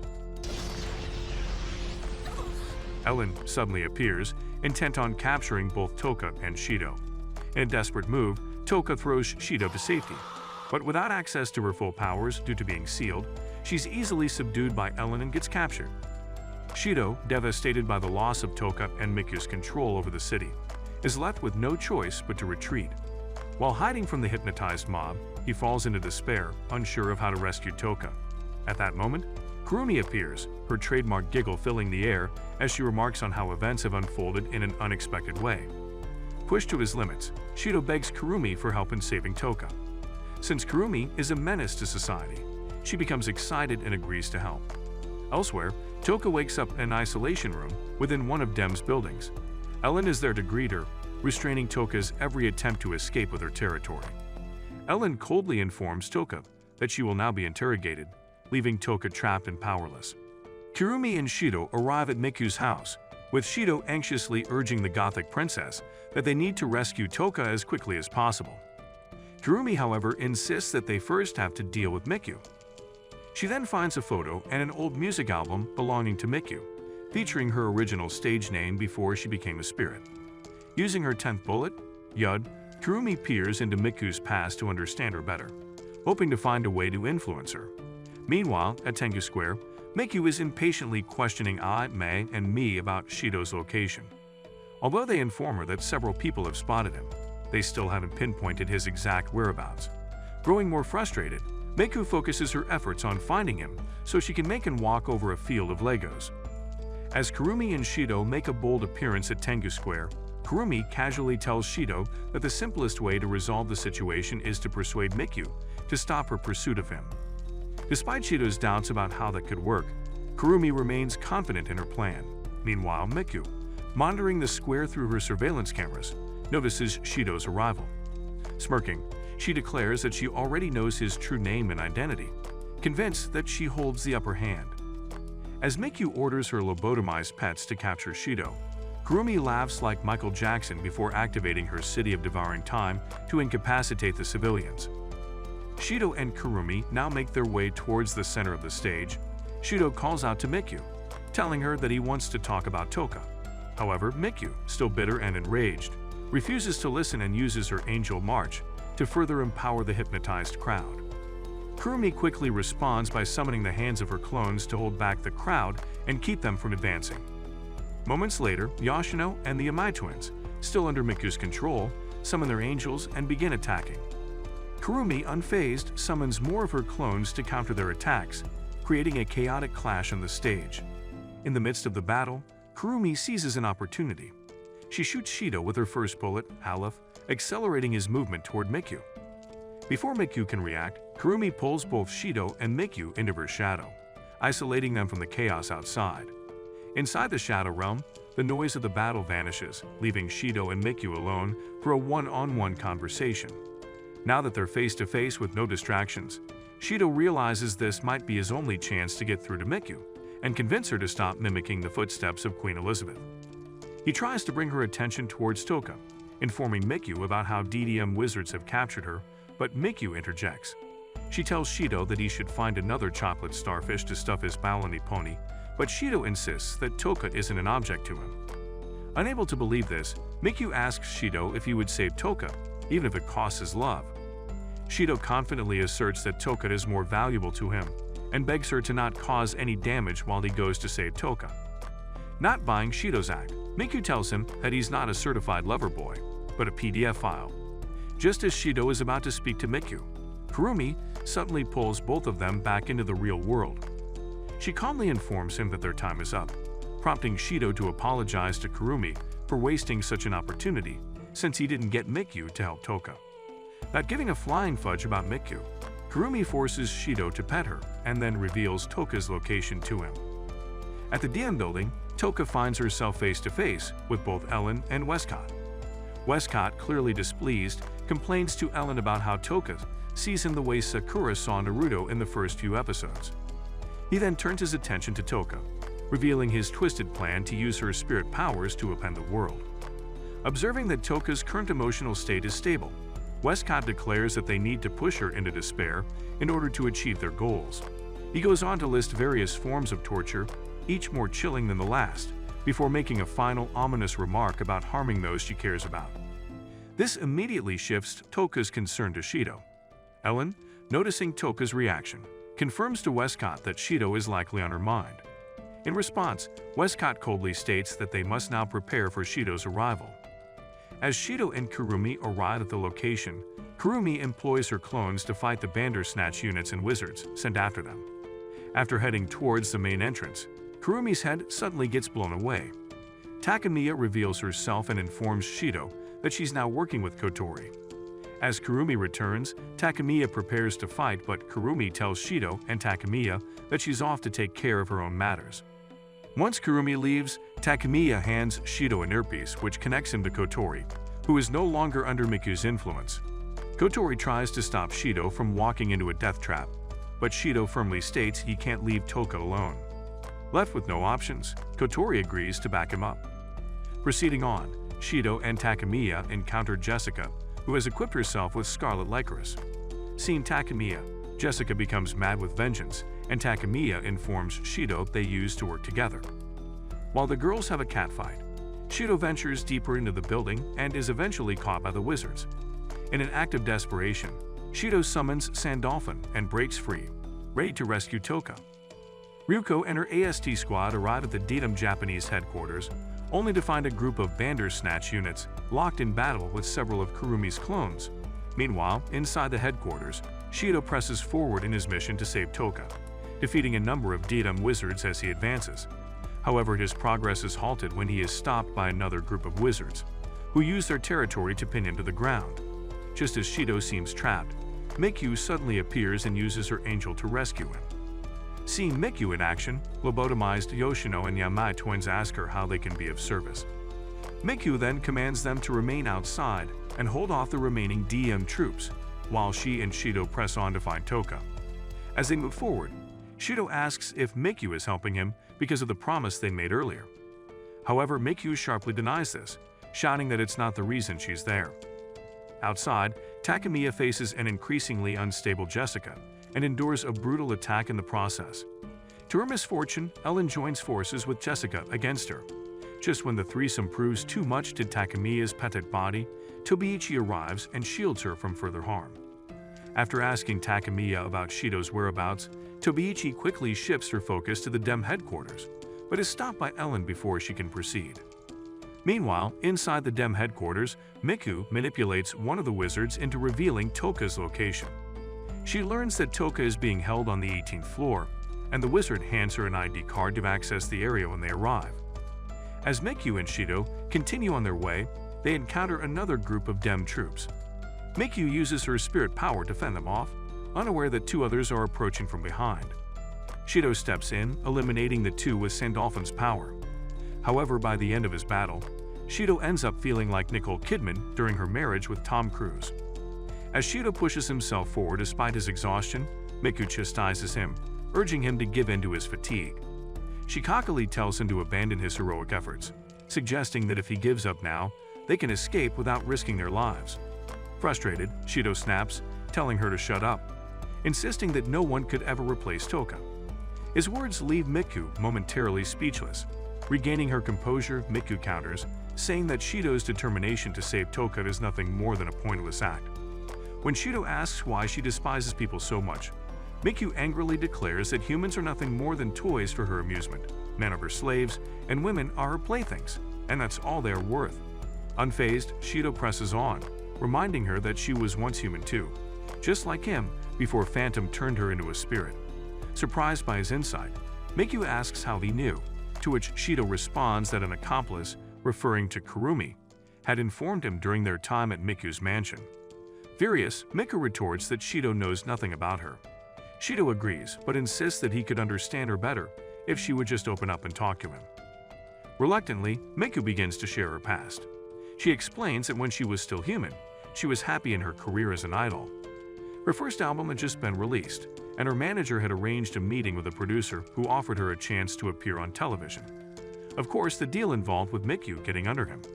When Miku rejected the offer, the producer retaliated by fabricating a scandal, and to her dismay, not a single person, including her fans, came to her defense.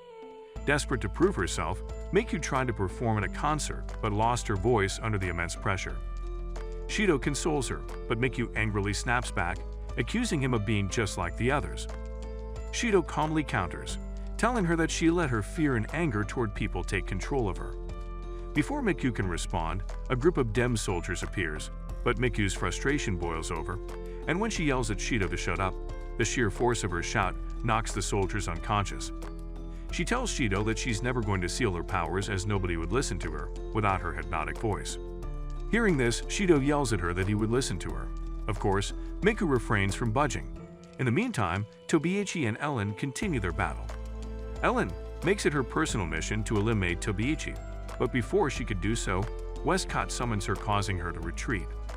As Shido and Miku find Toka, Westcott arrived and applauds Shido when suddenly Ellen arrives and plunges a sword deep into Shido's guts. Seeing Shido in a dire state, the despair deep within Toka reaches its peak, triggering her to inverse. Westcott laughs with excitement as darkness takes over. He then announces the arrival of the Demon King. After regaining consciousness, Shido finds a dark energy swirling around Toka, who now appears to be a proper goth mommy. Seeing how Toka has changed along with her angel, Shido tries to get her attention, but he notices a complete shift in her demeanor. The bubbly spirit is now gone, and in her place is an emotionless, confused spirit who demands to know her whereabouts. In the meantime, Westcott, enjoying the show, orders Ellen to slay Toka.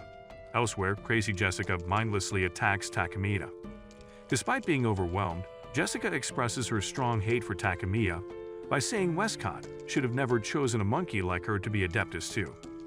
Despite feeling sorry for Jessica, Takemiya finally inserts a sword inside her abdomen, defeating her. As Jessica succumbs to her wounds, Takemiya tells her a comforting lie, saying that Westcott is proud of her, allowing Jessica to pass away with a sense of peace. Meanwhile, back in the Dem headquarters, Toka and Ellen are locked in a vicious duel. Toka narrowly dodges Ellen's latest attack, leading Ellen to summon Rongomiant to finish Toka off. As Ellen believes she's won, Shido calls out Toka's name in desperation. To Ellen's shock, Toka survives the blow and in response, unleashes her Demon King, Nahima. Ellen charges at her again, but this time Toka effortlessly blocks the attack with just her hand. Spotting Westcott, Toka directs her fury toward him and launches an attack. Ellen, realizing the threat, rushes to protect Westcott, taking the brunt of the blow herself. Miku quickly shields both herself and Shido from Nahima's devastating blast. As the dust settles, Ellen emerges, having successfully protected Westcott in time. Westcott, still relishing the chaos, asks Ellen what she now thinks of Toka. Ellen acknowledges Toka's newfound strength, noting that she has become far more powerful than before. Westcott, satisfied with the outcome, suggests that they retreat for now. As he bids farewell to Shido and Miku, Westcott ominously suggests they meet again if they manage to survive.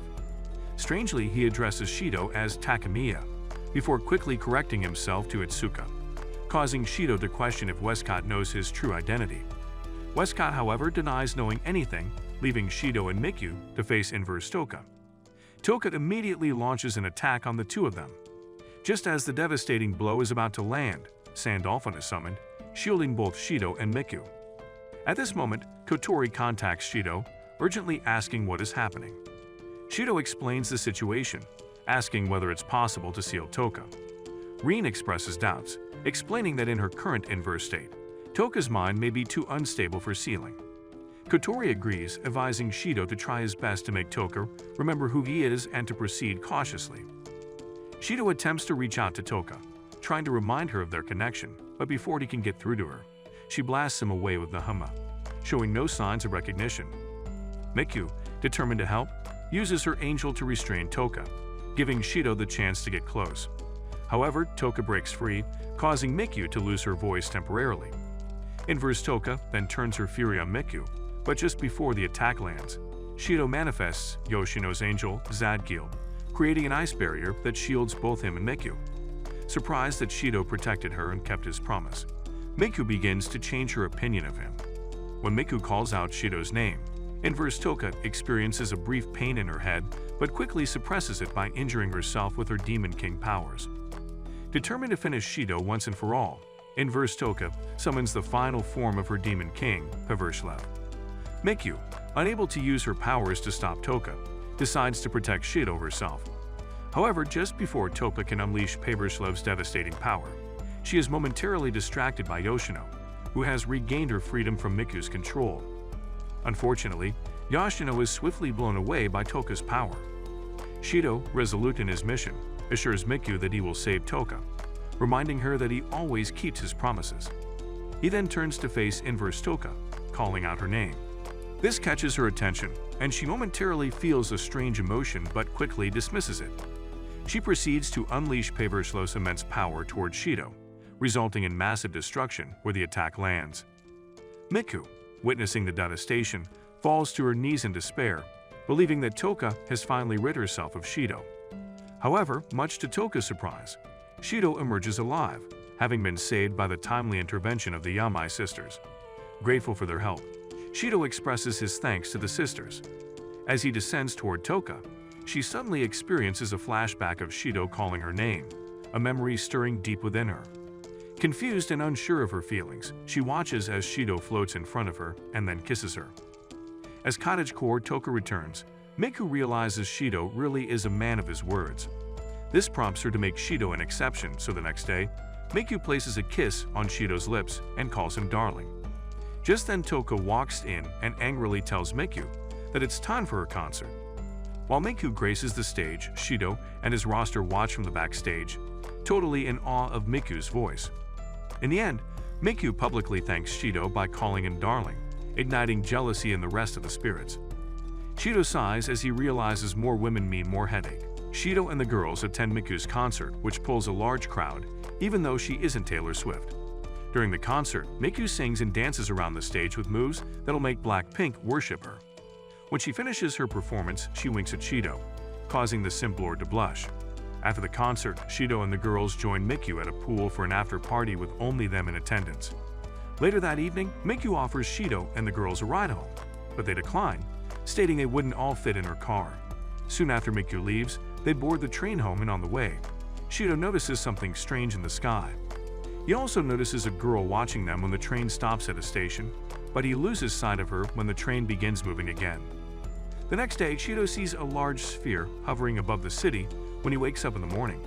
He calls Kotori's attention to it, but she doesn't see, making him wonder if he is tripping.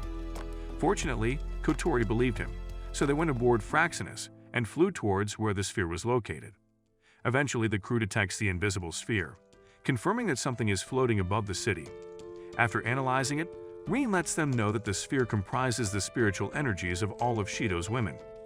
She says that the sphere could be a manifestation of the spirit's subconscious and explains that some of their emotions might have mixed up and formed the sphere. Kotori asked what emotions she was referring to, and Shizaki responded saying it was jealousy. Kotori finds this absurd, but at the risk of losing her head, Shizaki explains that even though all the spirits unofficially agree to share Shido as a harem, they each still harbor the desire to have him for themselves. These feelings have stressed them so much that they unconsciously emitted them into the air, forming the sphere. The other crew members agree with Shizaki, and Rin suggests that Shido help the girls relieve their stress while the crew tries to learn more about the sphere. Shido asks if he can do that in 7 positions, but she tells him he can't and says he has to take each girl out on a date. That night, Rin follows Shido and Kotori home to inform the girls about the situation. But all Toka cares about is that she gets to go on another date with Shido.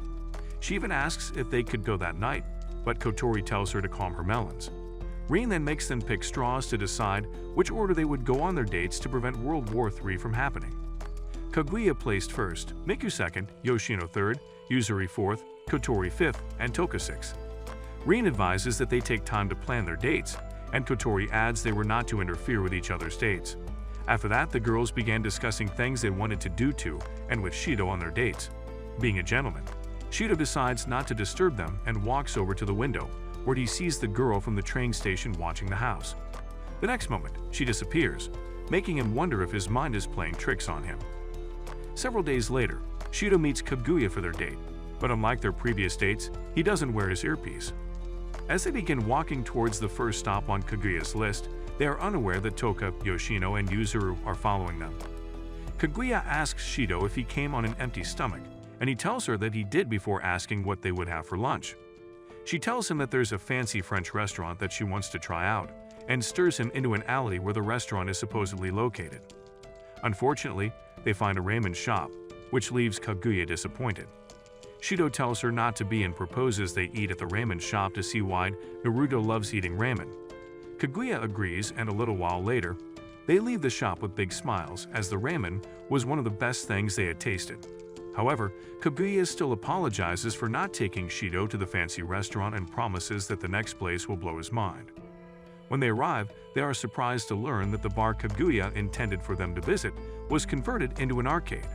Just like at the ramen place, Kaguya is disappointed, but Shido convinces her that they will have fun playing in the arcade, which they do. While they are eating in a cafe, he spots the mysterious girl, but just like the last 2 times, she pulls another disappearing act. Later that evening, Shido walked Kaguya to her house, and while they were standing outside, she admitted that she had been following a guide all day. When she apologizes for the date not going as planned, he tells her that it doesn't matter because they both had a great time, which makes her happy. Meanwhile, aboard Fraxinus, the crew notices that Kaguya's spirit energy in the sphere is weaker, confirming their theory that the sphere was filled with the pent-up emotions of the girls. The next day, Shido goes on his date with Miku, but because she doesn't want rumors to spread that she has a boyfriend, she makes Shido dress up as Shiori. For their date, they went to the mall, where Miku had Shido try on different outfits, which he paid for since she had no problem acting like his sugar mama. She also bought a bunch of other stuff that had to be put in a delivery truck, because they were too much for them to carry. While some men worked to put the things in the delivery truck, Miku asked Shido if he enjoyed their date, and he told her he did. However, he admits that walking around dressed as a girl is stressful, and not something he wishes to do again. As he's speaking, he takes off his wig, but quickly puts it back on when he notices the mysterious girl watching them. His reaction makes Miku turn around, but the girl is already gone, so she laughs and tells him that he's seeing things because he's paranoid. Elsewhere, Yuzuru calls Tobiichi, asking for her help to plan her date, but Tobiichi refuses to help her. Stating that she wants nothing to do with spirits, however, she changes her mind after hearing that the date will be with Shido. The next day, Shido meets Yoshino at the shrine where they first met, because the shy girl wanted to have their date there. Together, they offer their prayers and then play a few games before going to check their fortunes. When evening finally rolled around, Shido told Yoshino that he had a great time on their date and took her hand in his so he could walk her home. As the pair walk away from the shrine, the mysterious girl watches them before going into the shrine to try and do the things Yoshino and Shido did on their date. The next day, Yuzuru meets Shido for their date, unaware that Kaguya, Yoshino, and Tohaka are tailing them. The first place the couple visits is the restaurant Tobiichi recommended.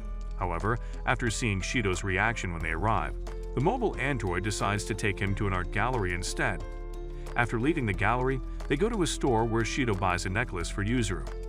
The final part of their date involved Yuzuru taking Shido to the hospital where Tobiichi was receiving treatment as per Tobiichi's request. However, Yuzuru decided to change her plans and pulled Shido into the nearby building. Meanwhile, Mikey and Mildred arrive at Tobiichi's hospital room to visit her. But poor Mikey walks into the trap Tobiichi set for Shido. The confused girl's hands and feet were then bound with ropes before she was dropped beside Tobiichi on the bed. Mildred found it amusing, but Mikey demanded to know what in the 50 Shades of Grey was happening. Tobiichi turned away from her, grumbling that she was the wrong target, as she'd been hoping to capture Shido. At the same time, the mystery girl was at the same store Shido bought Yuzuri's necklace, and she picked the same necklace for herself. The next day, Kotori makes Shido go grocery shopping with her for their date. After shopping, they return home to cook dinner together like an old married couple, causing Toka to watch them with jealousy. The funny part is the bottomless food storage wasn't jealous because Kotori and Shido were spending time together, but because she wouldn't get to eat the hamburger steaks they were making. When the food was ready, Shido plated it, and while he was putting the pots away, Kotori noticed Toka and Yoshino watching them. To their surprise, she calls them over as Shido brings out 2 more plates of food he made for them. After tasting the food, the girls declare that Shido can give Gordon Ramsay a run for his money because of how good the food tastes. Shido thanks them for their kind words and goes to the kitchen to get some dressing, but he stops dead in his tracks upon entering the kitchen. Before him stood the mysterious girl, causing him to stutter as he tried to ask who she was and how she got into their house. Just then, Kotori calls him asking if he's lost his marbles because they assume he's talking to himself. Shido attempts to tell her about the girl, but when he looks in her direction again, he doesn't see her. He quickly rushes outside to see if he can spot her walking away, but sees that the streets are deserted. However, Kurumi emerges from her shadows and tells him that she only came to witness firsthand how the mysterious things around him were unfolding.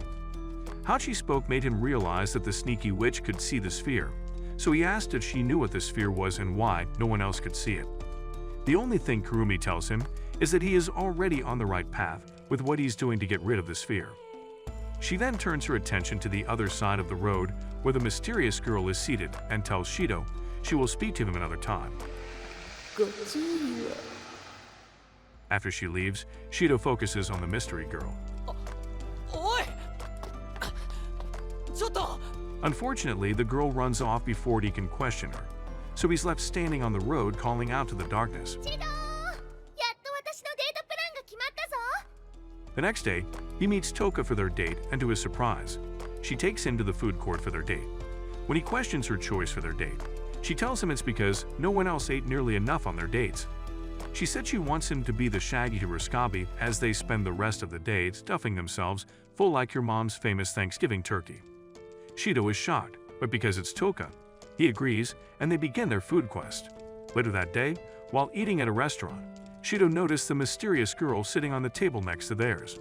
Shocked, he gets up and begins to question her, but he is interrupted by Tobiichi, who suddenly walks into the restaurant. She asks Shido why he didn't come to the hospital for his checkup, but he says he has no idea what she's talking about. Toka tells Tobiichi to back off and stop trying to steal her man, but Tobiichi argues that Toka is the man stealing Ho. She then starts pulling Shido, but since Toka is also holding his other hand like her life depended on it, she couldn't move Shido. The next moment, Mikey and Mildred arrive at the restaurant, and they scold Tobiichi for running away. Realizing they want to take her back to the hospital, Tobiichi backflips out of the restaurant before running away Naruto style. The girls go after her, leaving Toka and Shido to wonder why the crazy Kaku had been left without supervision in the first place. Suddenly, Shido remembers the mysterious girl, but when he turns around to find her, he doesn't see her. Later, Shido and Toka go to the park to finish their date. Praxinus's crew members inform Kotori that the sphere's spirit waves are steadily decreasing. They predicted that the sphere would completely disappear in a few minutes, and Kotori was pleased. Back on the ground, Toka suggested they head home and Shido agreed. However, when he spots the mysterious girl, he asks Toka to give him a few minutes to speak to her. Toka is confused as she can't see the girl, but because Shido swore she was there, Toka agrees to wait. As Shido approaches, the girl congratulates him and introduces herself as Mayuri, the operating personnel of the sphere, Cherubio. She explains that she is born to judge if a vessel can contain high concentrations of spirit energy, making him realize that he is the vessel. Mayuri shares that she has observed him and didn't need to activate Cherubio to eliminate him. Since her purpose is fulfilled, she states she will vanish and return to nothingness. Despite Shido's protests, she insists it is her destiny. As she began to glow, Mayuri revealed her curiosity was the reason for their conversation.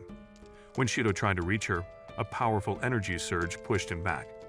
After Mayuri transformed and said goodbye, Cherubial started to glow.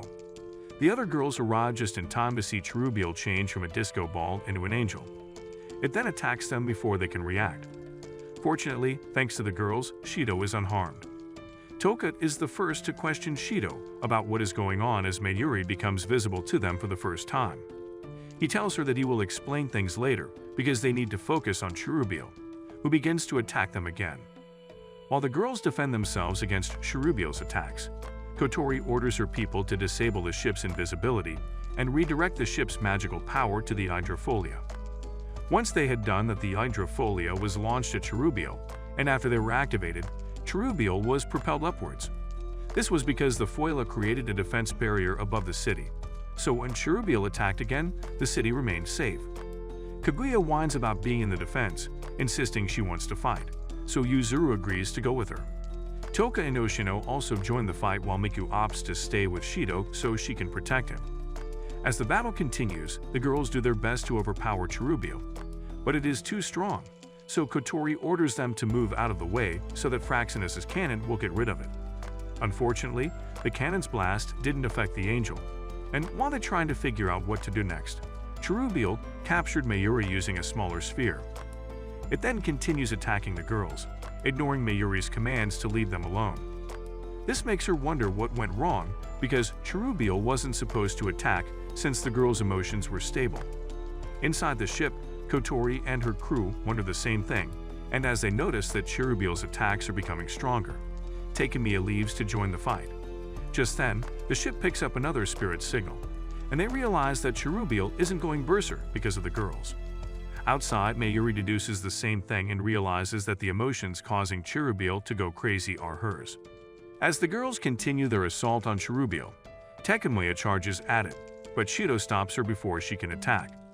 He begs her to hold off on destroying Cherubial until he rescues Mayuri, stating that she was created from everyone's spirit energy. He then makes one of those heroic speeches about saving a friend, and somehow it resonates with the girls. Immediately, they begin their Winx transformation, and once they are through, Shido begs them to save his new girl. Since they were all sausage-whipped and loyal to him, they agreed to help him save Mayuri. Kotori and Miku airlifted him outside to join the others, who kept fighting Cherubial. Eventually, an opening was created so Kotori launched Shido towards Mayuri's cage. As he approaches it, he summons his sword, which he uses to slash the cage open and reach Mayuri. Cherubial realizes this, so it repairs the cage, trapping Shido and Mayuri inside it. However, Shido refuses to stay put and destroys the cage, causing them to fall. Thankfully, Mayuri saves Shido and flies to the safety of the other girls. Since Shido and Mayuri are safe, Kotori says it is time to destroy Cherubial for good. Before they can attack, Cherubial transforms into Rahathaleth and unleashes a more powerful attack. Its beams destroy the area surrounding the city, and as they observe this destruction, Rin informs Kotori that a normal attack will not affect the angel. She said the only solution was to gather all their spirit energy into a single point and use it to attack. This leaves them confused as they have no idea how to do that. As Cherubial prepares to fire another beam, Mayuri grabs hold of Toka's hand and both begin to glow. Not only that, but the energy from the other girl also begins to converge in a circle above them. Unfortunately, they weren't finished when Cherubial fired its second beam, so Takemiya decided to play hero. She blocked the attack with her suit, but since it was a cheap knockoff of the Mark I prototype, it got damaged and she was knocked out of the sky.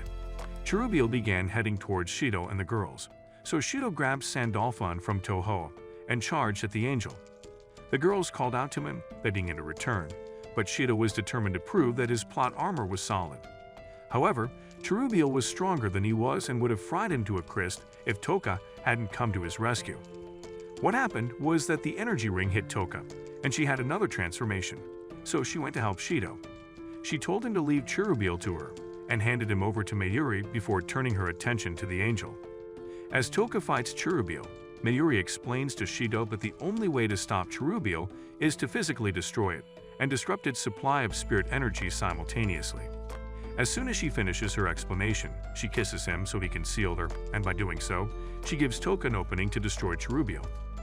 With Cherubiel destroyed and Mayuri sealed, she slowly begins to vanish, which surprises Shido. Mayuri then explains that she's made of spirit energy, and unlike the others, sealing her makes her disappear. She tells him she is happy she met him, and thanks him for everything before vanishing, leaving behind her necklace and lollipop. Shido was still in disbelief, and he screamed Mayuri's name with all the strength he could muster. Unfortunately, it wasn't enough to bring her back. Days later, Toka and Shido visited the park, and as they stood together, Toka asked Shido if he was doing alright. He tells her that he's fine since he now knows that Mayuri is still with him, even though he can't physically see her. While they were still discussing, the others showed up and told Shido that they decided to hold a contest to see who would go on a date with them. Shido attempts to talk no jutsu his way out of the contest, but the girls refuse to listen, so he does what any guy facing girl trouble would do: run. Weeks later, the girls presented Shido with a pot of what they claimed was stew. However, it resembled something that had been scooped out of a witch's cauldron. Shido hesitates to taste the so-called stew, as it contains foods that each girl loves the most. He also knew that if Sanji were to discover what they put in it, he'd have a heart attack. While he contemplates ingesting what might be his last meal, Kaguya tells Kotori to add something she loves to the stew, so she adds a lollipop to the stew. After she does this, Shido reluctantly tastes the stew and is surprised when it doesn't taste like hot garbage. Kotori is also surprised, but the other girls are happy and proud that their stew is delicious. They then sit down at the table with Shido to enjoy the meal, and as they eat, the door suddenly flies open and Miku enters the room. This surprises everyone, so they ask how she can be in two places simultaneously. Miku reveals that the show they are watching on television is a recording made to look like it's live.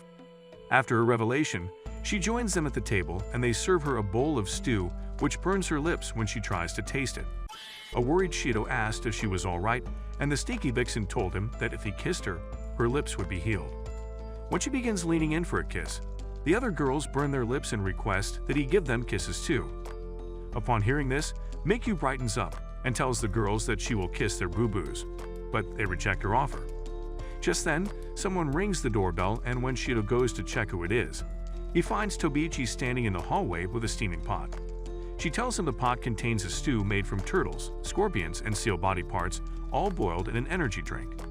Before leaving, she tells him she would love to know his thoughts on her stew the next time they see each other. As soon as the door shuts behind her, Shido falls to his knees, wondering why the plot gods had chosen to surround him with so many unhinged psychos. Suddenly, the spatial quake alarm goes off across the city, so Kotori tells Shido it's hero time. A little while later, Shido is teleported to an abandoned amusement park. As he walks around, Kotori aboard Fraxinus urges him to locate and make contact with the spirit before the AST shows up. Just then, the spirit calls out to him from atop an attraction. When he looks up, he sees a young woman dressed in a witch's costume, and after she floats down to meet him, she asks what he's doing in a place like that. Immediately, 3 possible answers appear on the big screen on Fraxinus Bridge, so the crew members pick their choice, which ends in a tie between the first 2 options. In the end, Kotori tells Shido to go with the second option but instructs him to use his best puppy dog eyes when he says it. Shido does as he's asked, and it works like a charm, so the spirit asks what his name is. After he tells her his name, she introduces herself as Natsumi and insists he doesn't add any honorifics when addressing her. She then asks him if he thinks she's pretty, to which he tells her yes, so she hugs him happily. While they hug, Kotori informed Shido of the AST's arrival just as they opened fire on them. Natsumi assures Shido that no harm will come to him, and then summons Haniel, her angel, and slams it into the ground. As magical waves surge around them, the missiles the AST fired at them suddenly turn into cartoonish-looking carrots. Natsumi then turns the AST gear into animal costumes, causing them to fall out of the sky. Since all their enemies are incapacitated, Natsumi tells Shido it's time they blew that joint. However, their escape plan is halted by one of the transformed missiles, which goes off nearby. This caused a large gust of wind and smoke to blow in their direction, and the moment Natsumi inhaled it, she sneezed and transformed temporarily. Since Shido's eyes were closed, he didn't notice what happened. However, Natsumi asks Shido if he saw anything, But since the confused idiot has no idea what she is talking about, he doesn't answer her question. This further enraged her, so she declares that his life as he knows it is over before flying off on her trusty Nimbus 2000. The next day, Shido arrives at school during lunch break because he was held up in a strategy meeting concerning Natsumi. When he gets to his classroom, his classmates glare at him while Mai and I approach him and begin calling him names. Confused, Shido asks what he did to deserve their wrath and anger, so they list what he supposedly did. First, he shamelessly made lewd advances towards Ai. Then he ran past Mai and me at full speed, causing their skirts to lift and expose their plots, and as if that wasn't enough, he groped Toka's plots.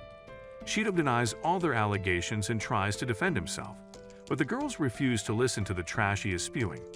Suddenly, Tobiichi appears behind him, so he asks if she is also a victim of his harassment, and she confirms that she isn't. However, before he can thank his stars for that, she grabs his hand and places it on her exposed plots. Shido was too stunned to react until Toka got between them and slapped his hand away from Tobiichi's milk jug. He then asks Tobiichi why she did that, and she tells him it is because she wants him to do the same thing he did to the others with her. Just as he's telling her to stop saying such things, Kaguya and Yuzuru run into the classroom and demand that Shido be punished for what he did to them. It turns out he used Kazuma's steal skill to swipe Kaguya's underwear, and then threw water on Yuzuru's shirt because he'd suddenly developed a wet shirt fetish. As the girls promise to retaliate, Tama-sensei pops her head into the classroom and says she can no longer be a bride. Tanamachi also arrives and asks Shido if he is serious about the things he said to him earlier. Realizing he is in deep shit, Shido makes a run for it, but his angry classmates go after him. Fortunately, he gives them the slip by hiding in an empty classroom, and only comes out when he is sure the coast is clear. As he tries to figure out what is happening, he spots his evil counterpart and chases him to the rooftop, where he demands to know who he is. The imposter reveals himself to be Natsumi, and she tells him that she plans to take over his life. While she's sharing all the unnecessary details of her plans, Toka and Tobiichi burst through the door. Natsumi tries to convince the girls that Shido is the imposter, but they see through her lies, which pisses her off even more. She then summons Hanio and flies off after promising to get revenge on Shido for humiliating her. Exactly 5 days later, Kotori hands Shido an envelope addressed to him from Natsumi, and when he opens it, he finds 12 photos, each a picture of those closest to him. There is also a note inside the envelope, and in it, Natsumi has written that she is among the 12 persons, and asks if he can guess which one she is before they all disappear. Kotori deduces that Natsumi is using her ability to impersonate one of the 12 people, herself included, and is trying to get him to play her twisted version of Among Us. She advises her brother to jumpstart his brain as he needs it to find Natsumi before they all disappear for good. Meanwhile, in London, the board members of DEM held a meeting to discuss what Westcott did in Japan. During the meeting, Murdoch requests that Westcott be dismissed from his position as managing director of DEM Russell. The board chairman then asks all those in favor of Westcott's dismissal to raise their hands. More than half of the board members raise their hands, but surprisingly, he declares that the dismissal request has been rejected. Murdoch immediately asks Russell if his eyes and glasses are decorative pieces. Suddenly, his right arm is cut off, and as he clutches what is left of it in pain, he realizes that all those who voted to dismiss Westcott are also missing an arm thanks to Ellen. Westcott then tells them they can save their arms if they rush to the infirmary. He also assures them that he will step down from his position once he has fulfilled his desires. Back in Japan, the Itsuka siblings invite Rin to discuss Natsumi's threat. After they brief her on the matter, Rin tells Kotori to stay away from command until the situation with Natsumi is solved and tells Shido that he has a lot of work to do. Together, they come up with a date plan for Shido, and she says that during each date, he has to be vigilant so he can spot anything that seems off. The first person is Toka, and during their date, he asks her about the last time they went out. Toka answers correctly, but this doesn't convince him. He accuses her of pretending and says he knows she is Natsumi, causing Toka to get mad, but not for the reason you'd think. It turns out that the only thing the dim-witted girl picked up from what Shido said was Natsumi, so she demanded to know who Natsumi was. Realizing that he just shot himself in the foot with his statement, he quickly spins a tale about Natsumi being a form of greeting from an island down south. It's a dumb lie, but Toka is dumber than most people, so she believes him and asks what Natsumi means.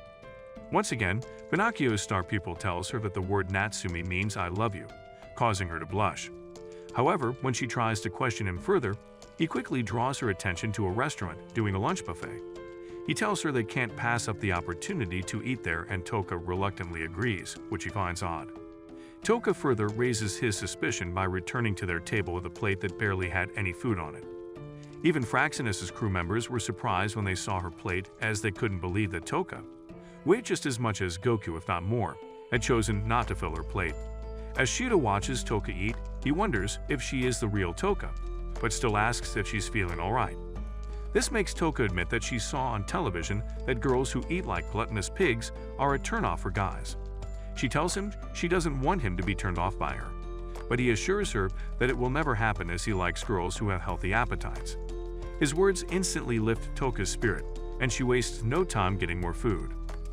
Later that day, Yoshino shows up at Shido's front door dressed in a witch's costume.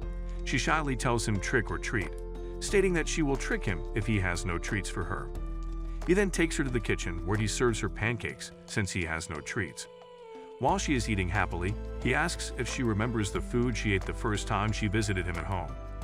Yoshino tells him that he made oyakudon for her, but Yoshino says she does not recall that day. However, she wonders if it is because on that day, she was at Tobiichi's place. Shido recalls that day and recounts how he invaded Tobiichi's place to retrieve the puppet. Yoshino whispers something in Yoshino's ear, and almost immediately, she offers Shido a bite of her pancake. After he eats the pancake, Yoshino notices syrup on his cheek and surprises him by licking it off. However, she suddenly becomes shy and runs off after claiming it was a prank, leaving Shido to wonder if she is the real Yoshino. The next moment, Rin informs him that his next date is with Tanamachi. Sometime that evening, as Shido makes his way home after concluding his date with Tanamachi, Rin informs him that Yuzuru is waiting for him as she is his next date. When he arrives at the spot Yuzuru is waiting for him, it's already late, so he apologizes. Yuzuru accepts his apology and asks why he called her out so late at night, and he says it's because he wants to talk with her alone. As they enjoy the view before them, Yuzuru comments on its beauty, and Shido agrees. However, she calls him a dense fool and says that in such a situation, he is expected to do the cliché drama thing and tell her that she looks more beautiful. They then continue conversing, and somewhere along the line, Yuzuru lets it slip that she loves him. The moment she realizes that she's shared too much, she becomes embarrassed and runs off, leaving him alone. Later at midnight, Natsumi appears above the city and uses Haniel to claim her first victim. The next morning, a frantic Kaguya bangs on Shido's front door until he opens it, and tells him that Yuzuru is missing, which surprises him. Soon after she leaves, he contacts Rin, and she comes over to discuss what happened with Kotori. Rin tells him that he'll have to lie to Kaguya about her sister's whereabouts. She then shows them the surveillance footage of how Haniel appeared in the twins' room and abducted Yuzuru. She points out that whoever Natsumi is impersonating might have also been kidnapped the same way. Later that day, while on their date, Kotori and Shido discuss Yuzuru's disappearance, and Shido says he has to find Natsumi before more people disappear. Kotori then asks Shido if he thinks she is the real Kotori. Shido confidently states that she's the real one, but she tells him not to get cocky and suggests that he either ask her questions or kiss her to confirm. Shido agrees and holds her face in his hands, causing her to close her eyes as she nervously awaits his kiss. However, it doesn't come because Shido uses the chance to take her ribbons instead. Kotori insists that he return them, making him say that only the real Kotori would behave that way. However, his little trick earns him a punch, as Kotori didn't like that he made fun of her. Later, Shido goes on a date with Miku, who makes him cosplay with her so that people won't recognize her as an idol. However, their costumes were from a popular show, so some bystanders asked if they could take pictures of them. After his eventful date with Miku, Shido goes on an ice cream date with Ai, Mei, and Mi, and after that, he goes to see Sensei Tame. Afterwards, Shido goes on a date with Kaguya at the bowling alley, and after a game, they sit on a bench. Kaguya surprises Shido by resting her head on his lap and tells him to pat her head. When he starts to do so, she suddenly wraps her hand around his waist and hides her face in his stomach. As she holds onto him, she begins to cry and tells him that she's aware that they lied to her about Yuzuru's whereabouts. She admits that she chose to believe his lie because she trusted that he would bring her sister back to her. Later that night, Haniel appears in Shido's living room and acts as a channel of communication between Natsumi and the siblings. Shido demands that she return Yuzuru, but she refuses and asks Shido who she's impersonating, so Shido guesses that she's impersonating Yoshino. Natsumi looks disappointed by his answer, and before Shido can react, Haniel disappears. The next moment, Rin contacts them and informs them that Haniel has taken both Yoshino and I. 2 days passed after this, and in that time, Mei, Mi, Tanamachi, and Tami-sensei were taken by Natsumi because Shido failed to guess correctly. He then goes on his final date with Tobiichi, and he takes her to the movies where starts acting like a shameless cultured person. This makes Shido uncomfortable and helps him confirm that Natsumi is not impersonating Tobiichi. That night, when Shido returns home, he meets Toka outside and she tells him that she's worried about him because he has been so busy lately. Shido apologizes, but she tells him not to and says if what is keeping him busy is something she can help with, he should let her know. Shido thanks her for her offer, so she bids him goodnight and runs back home. When Shido finally enters his house, Kotori meets him at the door and tells him that Toka has just disappeared. Immediately, he rushes to Toka's apartment, but no matter how hard he bangs on the door, no one answers. Haniel soon shows up and Natsumi tells him that she will give him another chance to guess who she is correctly. But if he fails, she will never return the people she took. Shido then invites Miku, Tobiichi, and Kaguya to a secret room where he and Kotori reveal everything that is going on. While they are discussing, Haniel appears and Natsumi addresses them. She tells Shido that she will grant him 3 chances to guess who she impersonated, but she will take someone from the room every time he guesses wrong. Shido doesn't like her conditions, but accepts them anyway, and for his first guess, he says she impersonated Yuzuru. Kaguya immediately comes to her sister's defense, stating that Yuzuru was herself before she vanished. Shido explains his reason for choosing Yuzuru, but Natsumi cuts him off, saying he guessed wrong and takes Tobiichi. For the next guess, Kotori holds up Tanamachi's photo, saying he's the one. Natsumi tells her she's wrong and takes Kaguya, causing Miku to panic as she doesn't want to be taken. The drama queen begs Shido to take her brooch, saying she wants it to have it because if she has it on her when she's taken it, will also vanish. Her words strike a chord in Shido's mind, making him realize that the answer has been under their nose the entire time.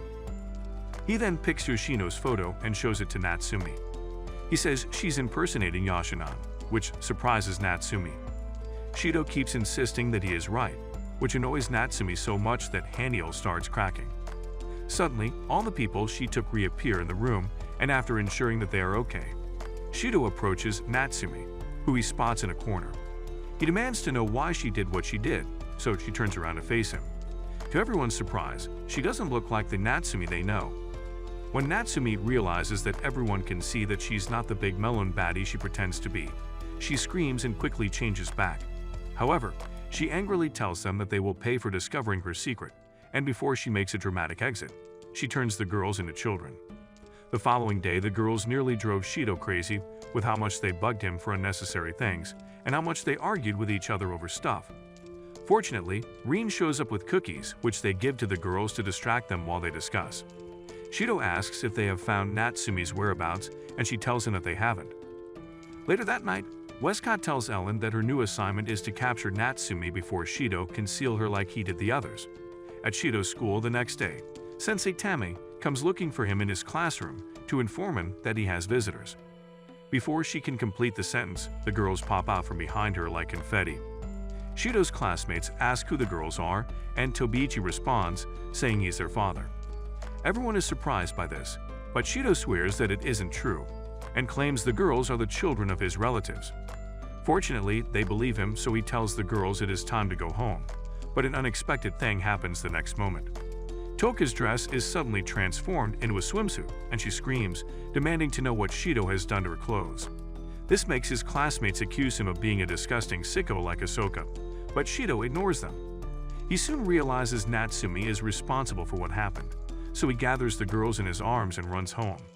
However, when they arrive home, they see Natsumi has extended her tricks by turning their house into a giant beckoning cat. She doesn't stop there and dresses the girls up as animals.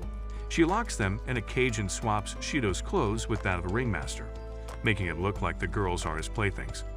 All this helps Fraxinus pick up her energy, so Rin informs Shido that she's nearby. Natsumi's spidey senses activate from her position on a nearby rooftop, letting her know that someone is closing in on her, so she flees. As soon as she makes it to the forest, she's attacked by Ellen and a group of DEM wizards. Natsumi defends herself by turning their missiles into sweet treats, after which she turns Ellen into a kid. Still, Ellen attacks Natsumi, slashing her side with her blade. Natsumi is surprised by this, and as she clutches her side in pain, her powers start failing, allowing Ellen to return to normal.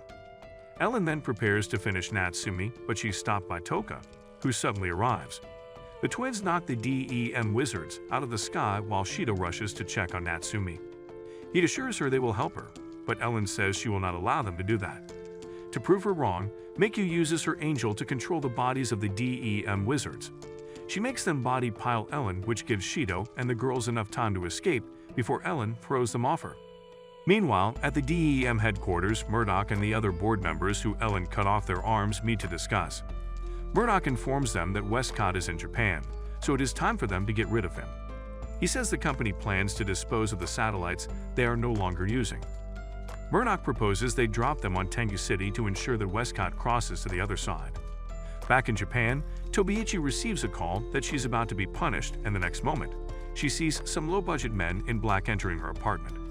Instead of trying to defend herself, she escapes through the window and keeps running for her life. At the Ratatosker base, Shido and Kotori observe Natsumi from a monitor as she is confined in a room. Kotori tells Shido that the injury Ellen gave Natsumi affected her powers, so she can't use her angel. Shido asks if he can see Natsumi and Kotori says yes, but warns him to be on guard. As soon as Shido walks into Natsumi's room, she throws a pillow at him and tells him to leave. Shido refuses to listen and asks why she impersonated him and kidnapped his friends. Natsumi says it's because he saw her true form, so he asks why she hates it and goes to lengths to ensure that no one sees it. She angrily admits that it's because no one pays attention to a plotless shrimp, and says that she hates the way she looks because of it. Shido tells her that there's nothing wrong with being a flat-chested lolly, which annoys her, so she scratches his face. He then returns to the control room and asks Kotori about Natsumi's mental state. Kotori explains that it's unstable, so sealing her is out of the question until they get it under control. Later on, while Natsumi is eating in her room, the lights suddenly go out and a sack is thrown over her head. She finds herself in a massage room with Miku and Shido when it is removed. Miku tells her they brought her there to help, but Natsumi argues that they just want to make fun of her. Kotori, who appeared out of nowhere, hits her on the head before telling her to stop whining like a spoiled brat and instructs her to lie down. Shido then proposes a deal, saying that if they can change her opinion about herself after they are done with her, she is free to go wherever she wants. Natsumi agrees and Miku gives her a massage before she heads to where the twins work on her hair. After that, Yoshino and Kotori help her pick out an outfit before sending her to Shido, who is dressed as Shiori. Shido promises to show her the power of makeup, and when he reveals himself to her, Natsumi calls him a cultured freak since she assumes he has some sort of weird fetish. However, she lets him do her makeup, and when she sees herself in the mirror, she is stunned. She can't believe that she looks pretty and more, so the same people she hurt help her see this. Overwhelmed, she screams and attempts to run away, but bumps into a wall instead. That night, Ellen gets in touch with Tobiichi, who is still on the run and asks her if she would like to work for DEM. Tobiichi tells her she wants nothing to do with people who wish to harm Shido. Tobiichi continues running until her pursuers surround her, so Ellen tells her she can help. Before Tobiichi can refuse her offer, she promises to give her the information she needs to avenge her parents. This is enough for Tobiichi to accept her offer to work with them, and the next minute, her pursuers drop to the ground like flies. Ellen then shows herself and welcomes her to DEM Industries. Back in the Ratatosker base, Shido tells Kotori and Rin that he hadn't expected Natsumi to react as she did earlier. Rin then shows the siblings Natsumi's stats, and they see that her mental state, happiness, and mood have improved. Meanwhile, Natsumi finds it hard to fall asleep and decides that she will find out what Shido and the others truly think about her. She uses her powers to transform into Kotori and approaches Toka and Yoshino. After tapping into her inner Regina George, she asks the girls what they think of her while purposely saying mean things about herself. This makes Yoshino and Toka ask if she's feeling alright. They tell her that they like her as she is, but Natsumi thinks they are lying. When Miku and the twins walk in, she turns to them and tells them that Yoshino and Toka are saying they like Natsumi. The girls ask why she doesn't believe what they said, and even get mad at her for belittling Natsumi. This annoys Natsumi further, so she storms off and accidentally bumps into Shido in the hallway. Shido apologizes to her, and since the clueless dumbass has no idea she's Natsumi disguised as Kotori, he asks if he can let Natsumi out of her room. He says Natsumi might warm up to them if they let her interact with people, which surprises her. The next moment, she starts crying, and when Shido notices, he asks if he did anything to upset her. Natsumi calls him an idiot and runs off, so he tries to chase after her but only finds her lollipop. Just then, the real Kotori calls him and informs him that Natsumi has escaped the facility, making him realize that she is the person he spoke to earlier. Shido looks for Natsumi at his house, hoping she went there, but he finds Ellen waiting for him instead. Ellen demands that he tell her where Natsumi is, but Shido refuses. She then points her laser sword at him and threatens to hurt the other girls if he doesn't tell her what she wants to know. Meanwhile, Fraxinus detects the DEM satellite heading towards the city, which makes Kotori very worried. Back at the house, Ellen receives a phone call, so she leaves Shido after telling him that he's lucky. Soon after she leaves, Kotori calls Shido and warns him about the incoming satellite. She urges him to head to the nearest shelter, but Mr. Knight in shining armor says he has to find the girls and take them with him. Kotori assures him that the girls will be fine because where they are, the debris from the satellite won't touch them. She plans to blow the satellite to bits using Fraxinus' cannons and advises him to keep searching for Natsumi for as long as possible. However, if he can't find her, he must head to the shelter before it's too late. As night falls, the citizens rush to get to the shelters, but Shido heads in the opposite direction since he's looking for Natsumi. Shido soon realizes he's out of time since the satellite has almost reached the city, but he refuses to give up and keeps calling out to Natsumi. Suddenly, Fraxinus' cannon is fired at the satellite, but the satellite is protected by Bandersnatch territory, so the cannon fire bounces off it. Kotori then leaves Kanazuki in charge of the ship and goes outside to blow the satellite up using gunner. However, she sees another satellite heading for the city, but she can't stop it because she's exhausted. Feeling helpless, she contacts Shido and begs him to get to the nearest shelter, as she doesn't want him to go the same way the dinosaurs did. Shido doesn't move, which frustrates her even more. However, the other spirits arrive, so Kotori begs them to save her idiot brother. At the same time, Shido summons Sandalphon and uses it to send a wind slash towards the satellite, but it bounces off the Bandersnatch territory. He attempts to do it again, but discovers that he has overexerted himself and falls to his knees. As he tries to get up, Toka, who just arrived with the others, helps him, and they tell him that Kotori sent them to help him. Meanwhile, Ellen finds Westcott in his hotel room and tells him that they need to leave because the board members who wanted him gone sent the satellite heading towards the city. Westcott tells her that he's not going to tuck tail and run away because of some pathetic cowards, and assures her that their plan won't succeed. Ellen doesn't seem to share his opinion, so he asks her to send Tobiichi to the scene as a countermeasure. Back at the scene, the Yoshino, Kaguya, Yuzuru, and Miku use their power to try to slow down the satellite.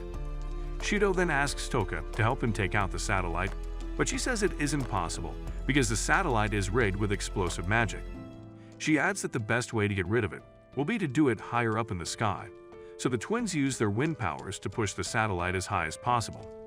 However, they are interrupted by the DEM Bandersnatch unit. Toka goes to help them, but no matter how many they destroy, more keep coming, making the girls wonder if someone had used the multiple shadow clone technique to create them. As Shido watches the battle helplessly, one of the Bandersnatch tries to attack him, but Natsumi saves him. She then transforms Haniel into a replica of Sandalphon and uses it to destroy the satellite. With the threat eliminated, Natsumi attempts to leave, but Shido calls out to her. Natsumi asks what he wants and he tells her that he's glad that she's safe, which prompts her to ask why he cares. She soon starts crying and apologizing for all the trouble she's caused, but Shido assures her that they bear no grudges against her. He then asks if she would like to stay and be his friend, which makes her cry even harder, so the girls scold Shido for making her cry. They tell Natsumi they also want to be friends with her and promise to defend her from Shido's teasing. While the girls discuss among themselves, Natsumi shyly asks Shido to seal her, and he tells her that they have to kiss, so she pulls him closer and kisses him. However, her clothes disappear, so he gives her his jacket to hide her body, but that doesn't stop her from scolding him for not telling her what happens after the sealing kiss. The others also tease Shido, but stop when he draws their attention to the bomb heading for the city. Shido attempts to stop it, but someone arrives and destroys the bomb. Looking up, they are surprised to see Tobiichi dressed in a new DEMCR unit looking down on them. The next day at school, Sensei Tame enters the classroom and announces that Tobiichi is transferring schools.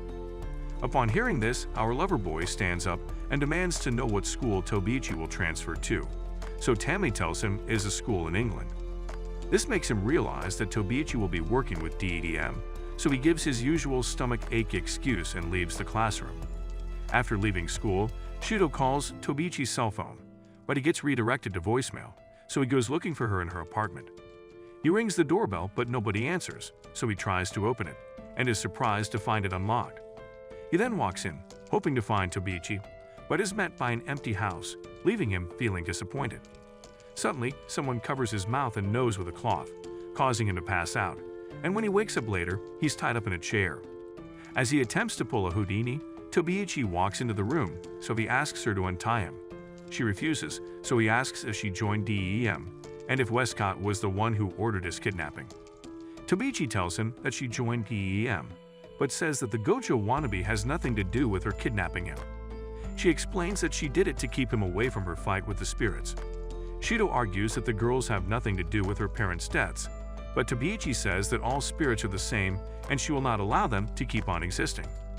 Still, Shido talks about how the girls have been living normal lives, hoping it will sway Tobiichi. But it doesn't work, and she swears to eliminate all the spirits, as that is the only purpose she has in life. Meanwhile, in Pretty Boy Westcott's room, Ellen asks if he's fine with Tobiichi acting on her own, and he tells her that he is. He admits that he is curious to know how far she is willing to go to achieve her goal, so Ellen agrees to watch her from the shadows. Westcott tells her not to bother as he wants her to get rid of Fraxinus using Gosha, her ship, as he knows Kotori and her crew will try to intervene when Tobiichi's battle with the spirits begins. Later on, as Toka and the twins walk home, they discuss Shido's abrupt departure from school after he learned that Tobiichi was transferring schools. When they get closer to Shido's house, they see Miku standing outside, and when she sees them, she comes running towards them. The girls immediately part like the Red Sea, so Miku is unable to wrap her arms around them to hug them. However, Miku is relentless and tries to trick them into hugging her, but they don't fall for it. Toka asks why she's there, and she tells them that she came to visit Shido, but since no one is home, she decided to leave. The girls are surprised since they had assumed Shido would be home because of his supposed stomach ache. Their reaction makes Miku question them, but before they can respond, the spatial quake alarms go off around the city, making them assume a new spirit has appeared. Just then, Tobiichi shows up and reveals that she requested that the alarms be set off because she wants to eliminate all of them once and for all. She then suits up in her new gear and begins attacking them without any warning whatsoever. Toka tries to reason with her, but Tobiichi refuses to listen, and that is when she realizes that Tobiichi is back to her ruthless self. While Miku and the twins fight Tobiichi, Toka summons Sandalphon and charges Tobiichi, but she repels her with her territory. Aboard Fraxinus, Kotori watches the battle unfold and orders her crew to assist the girls. But before that can happen, Ellen attacks the ship. Soon after this, they receive a transmission from Ellen, and she tells them to leave the ship because in 3 minutes she will destroy it. Kotori asks her crew to leave if they are scared of Ellen's threats, and they tell her that they are willing to become meat shields if it means they no longer have to be NPCs. Kotori then orders a full assault on Gojo, but it swiftly moves out of the way, surprising them. Suddenly, Gojo attacks them again, but Fraxinus is protected by territory, so when Gojo stops to recharge its cannons, Kotori orders a counterattack. However, Gojo's recharge doesn't take long, and Ellen launches another attack. Fortunately, the attack doesn't destroy Fraxinus, but it does leave it severely damaged, so Kotori orders them to deploy territory and recharge the cannon. When they fire the cannon, Gojo moves out of the way again, but the cannon fire returns like a boomerang and hits Gojo. However, Gojo didn't go down and started making a beeline for Fraxinus before opening fire on the ship. Meanwhile, poor Shido calls out for help, hoping someone will find him so he can stop Tobiichi's plans. Suddenly, Tobiichi enters the room, which surprises him, so he asks if she has carried out her plans. Instead of answering his question, Tobiichi starts laughing and doesn't stop even when Yoshino shows up. Shido tries to warn Yoshino to stay away from Tobiichi, but she looks at Tobiichi and tells her to cut it out. It is then revealed that Natsumi is disguised as Tobiichi, and after she changes back, Shido asks how they found him. Yoshino explains that they had seen him and Tobiichi together, so they decided to follow them to see if they were going somewhere to bump bug lies. Shido then asks them to untie him, so Natsumi forces herself to remember something bad that happened to her to regain her powers and free him. Once they are outside, Shido attempts to contact Fraxinus, but he can't, so he asks the girls if they know where Toka and the others are. Back in the forest, Toka wakes up after being knocked unconscious and sees an injured Miku approaching her. Unfortunately, Miku is too weak and collapses before reaching her, and that is when she notices that the twins are also unconscious. Enraged, Toka asks Tobiichi why she's attacking them, and Tobiichi tells her it's because they are spirits. As she speaks, she grabs a defenseless Yuzuru by her neck and begins to choke her, but not in a pleasurable way. Kaguya attempts to save her sister, but is easily knocked down, so Toka tries to go to her, but is prevented by Tobiichi's territory. Realizing she's too weak to fight Tobiichi, Toka contemplates using her inverse form. Almost immediately as the thought crossed, she pushed it out as she knew it wasn't the right decision. As she watches Tobiichi attempting to fast-track Yuzuru's visa to the afterlife, Toka calls on Shido to lend her more power. Suddenly, she begins to glow and transforms into her full astral attire, surprising Tobiichi. Before Tobiichi can react, Toka enters Superman mode and saves Yuzuru before declaring that she is willing to fight Tobiichi to death the same way gladiators do. Tobiichi wastes no time and immediately attacks Toka, who fights back. As the battle royale intensifies, Tobiichi starts to weaken and is eventually knocked out of the sky. The defeated Tobiichi remains on the ground as she laments that her weakness is why she can't avenge her parents. She's angered that no matter how hard she tries, she can never be as powerful as a spirit. Just as she is about to give up, she hears a voice asking if she wishes for more power, and she tells it that she does. The next moment, a crystal appears before her, and the voice urges her to take it. So that's exactly what she does. Almost immediately, she starts transforming. At the same time, Toka returns to help the twins, and Yuzuru inquires about Tobiichi. She tells her that she smacked Tobiichi into the forest using the flat end of her sword, but assures her that she's still alive thanks to her territory. They then rush to check on Miku, who is still knocked out, and are relieved to see that she's fine with sleep. The twins tell Toka that Miku protected her while she was unconscious earlier, and suggests that she thank her when she wakes up. Toka agrees, but is surprised when the twins tell her to wake Miku up by kissing her, as though Miku were Sleeping Beauty. She's even more surprised when the twins swear that they never said anything like that. Eventually, she realizes that Miku is awake, and has been mimicking the twins as she hopes to get a kiss from Toka. This leads to the twins scolding Miku.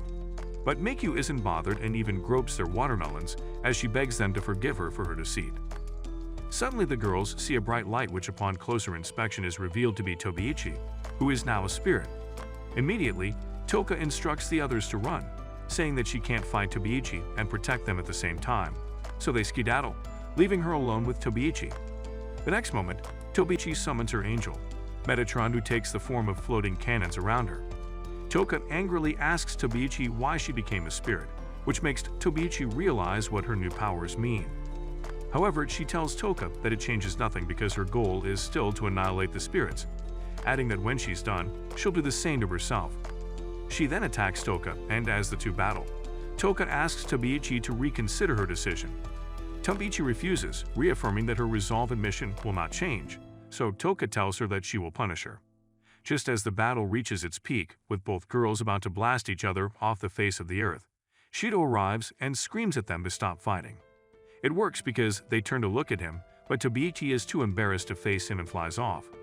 Later that night, while Shido is at the school's infirmary with the girls, he decides to reveal Toka so the AST doesn't detect her. He draws the curtains around her bed closed and then whispers in her ear what needs to be done when she starts asking questions. Toka is nervous but agrees to let him do the needful. However, he stops when he realizes they are being watched by the others. Just as he pulls the curtains and makes them fall like dominoes, Sensei Tomei appears at the door. When she notices their state, she immediately runs off, saying she wants to call the hospital to send an ambulance over. Meanwhile, Tobiichi finds Kurumi on the roof of a building somewhere in the city and asks if one of the 12 dials on her angel has a bullet that can shoot her into the past. In response, Kurumi points her pistol at Tobiichi and asks Tobiichi why she wants her to use Yodbet on her. Tobiichi says she wants to return to the day her parents died so she can stop it from happening. Kurumi's curiosity to find out if history can be rewritten is what pushes her to accept Tobiichi's request and shoot her with Yodbet.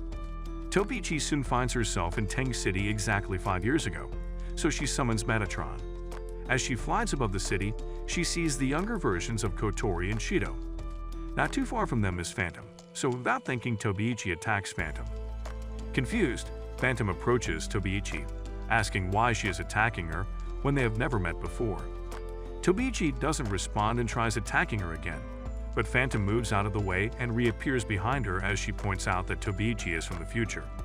Tobiichi keeps attacking, but Phantom dances around the shots and tells her that she can't die yet because she has a wish she wants to fulfill. This statement feeds Tobiichi's rage, and she swears that she will never allow Phantom to fulfill that wish because she murdered her parents. Phantom tells her that she has the wrong person, which pisses her off even more, so she traps Phantom in a sphere of light and hits her with a powerful energy blast. Of course, Phantom escapes, but before she disappears, she praises Tobiichi for efficiently wielding Metatron. Now alone, Tobiichi feels relieved that she prevented her parents' deaths. However, she soon realizes that her parents are gone. The worst part of it is that she is the one responsible for their deaths because they were casualties of her rampaging attacks against Phantom. As she watches her younger self swear revenge on her, she lets out an ear-piercing scream. Back in the present, Kotori informs Shido over the phone that Fraxon has suffered damages during the fight against Gosha. She assures him that she and the crew are safe and tells him that she sent people to pick him and the girls up. Just then, Shido notices the moon turning black before pitch-black beams begin to rain down on the city, shaking the foundation of the building. Toka rushes to Shido's side asking what is going on, and Kotori informs them that it is the work of an inverse spirit. While she's still talking, the building Shido is in gets destroyed. But thanks to Toka and the others, he's unharmed. When he looks up and sees the spirit, he realizes that it's Tobiichi and wonders what happened to make her go in first. Toka tells him that he's the only person who can bring Tobiichi back, and the others tell him not to worry as they will ensure he gets to Tobiichi. Shido thanks them, and together they fly towards Tobiichi. But Ellen suddenly arrives and begins attacking them to prevent them from saving Tobiichi. Shido loses his balance and starts to fall, but Yuzuru saves him with her chain.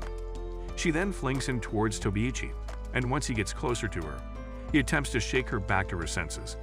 He soon realizes that the Tobiichi he knew is gone and falls to the ground because he's too shocked to remain in the air. Fortunately, his injuries are healed by Camille's flames, so he stands up and tries to return to Tobiichi.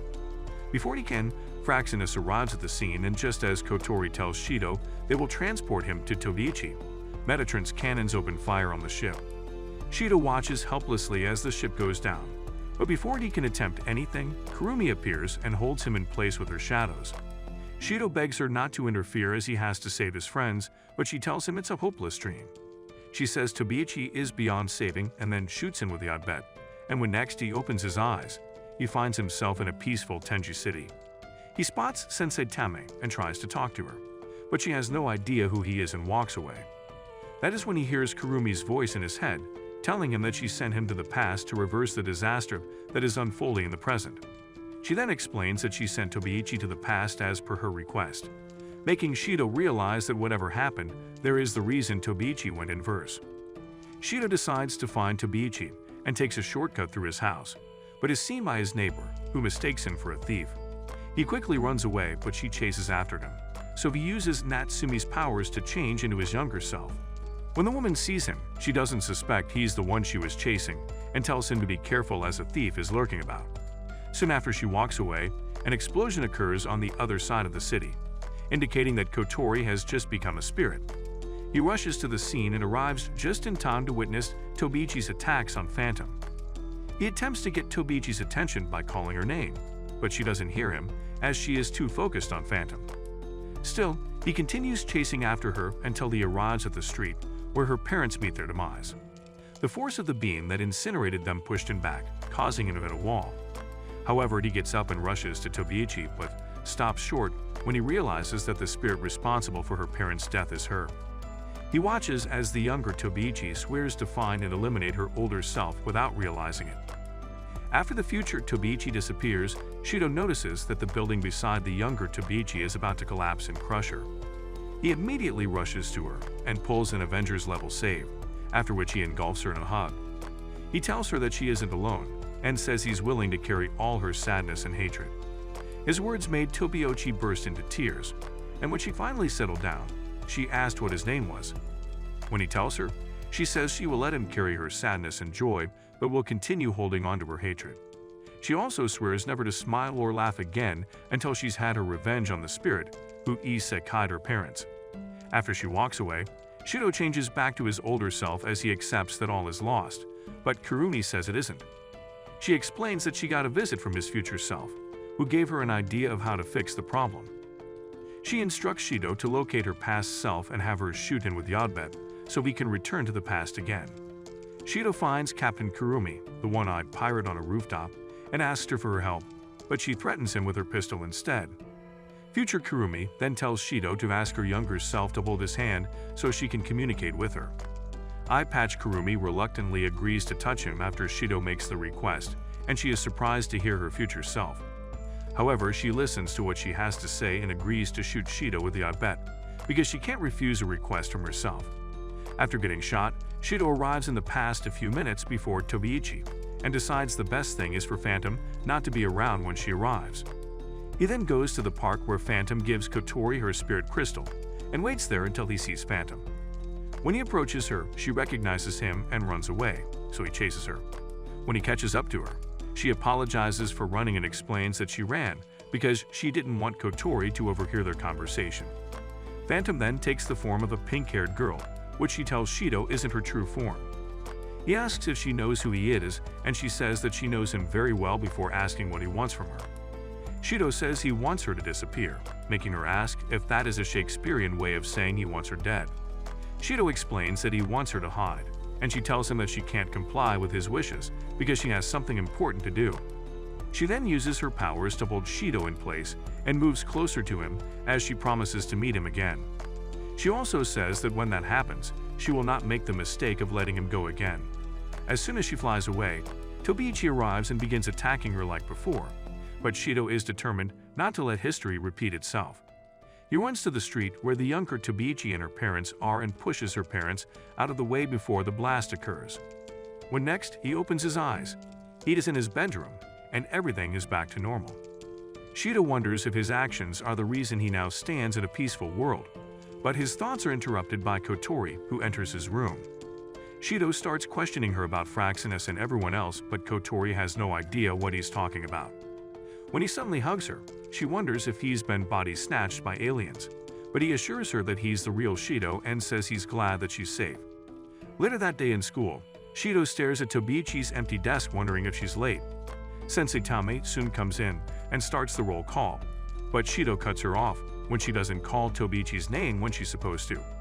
He asks why she didn't call Tobiichi's name, which leaves her confused. This makes Shido assume that Tobiichi no longer stays in Tengu City, because her parents are alive and well. At home later, Kotori, Natsumi, and Yoshino notice Shido isn't acting like his usual self and begin to wonder if it's his time of the month. Natsumi tells them that Shido's gloomy mood is because of a girl, and explains that it is normal for boys to feel that way after a girl treats them badly. She then suggests that they try to cheer him up and make him forget the girl responsible for him acting like a rejected love-starved puppy.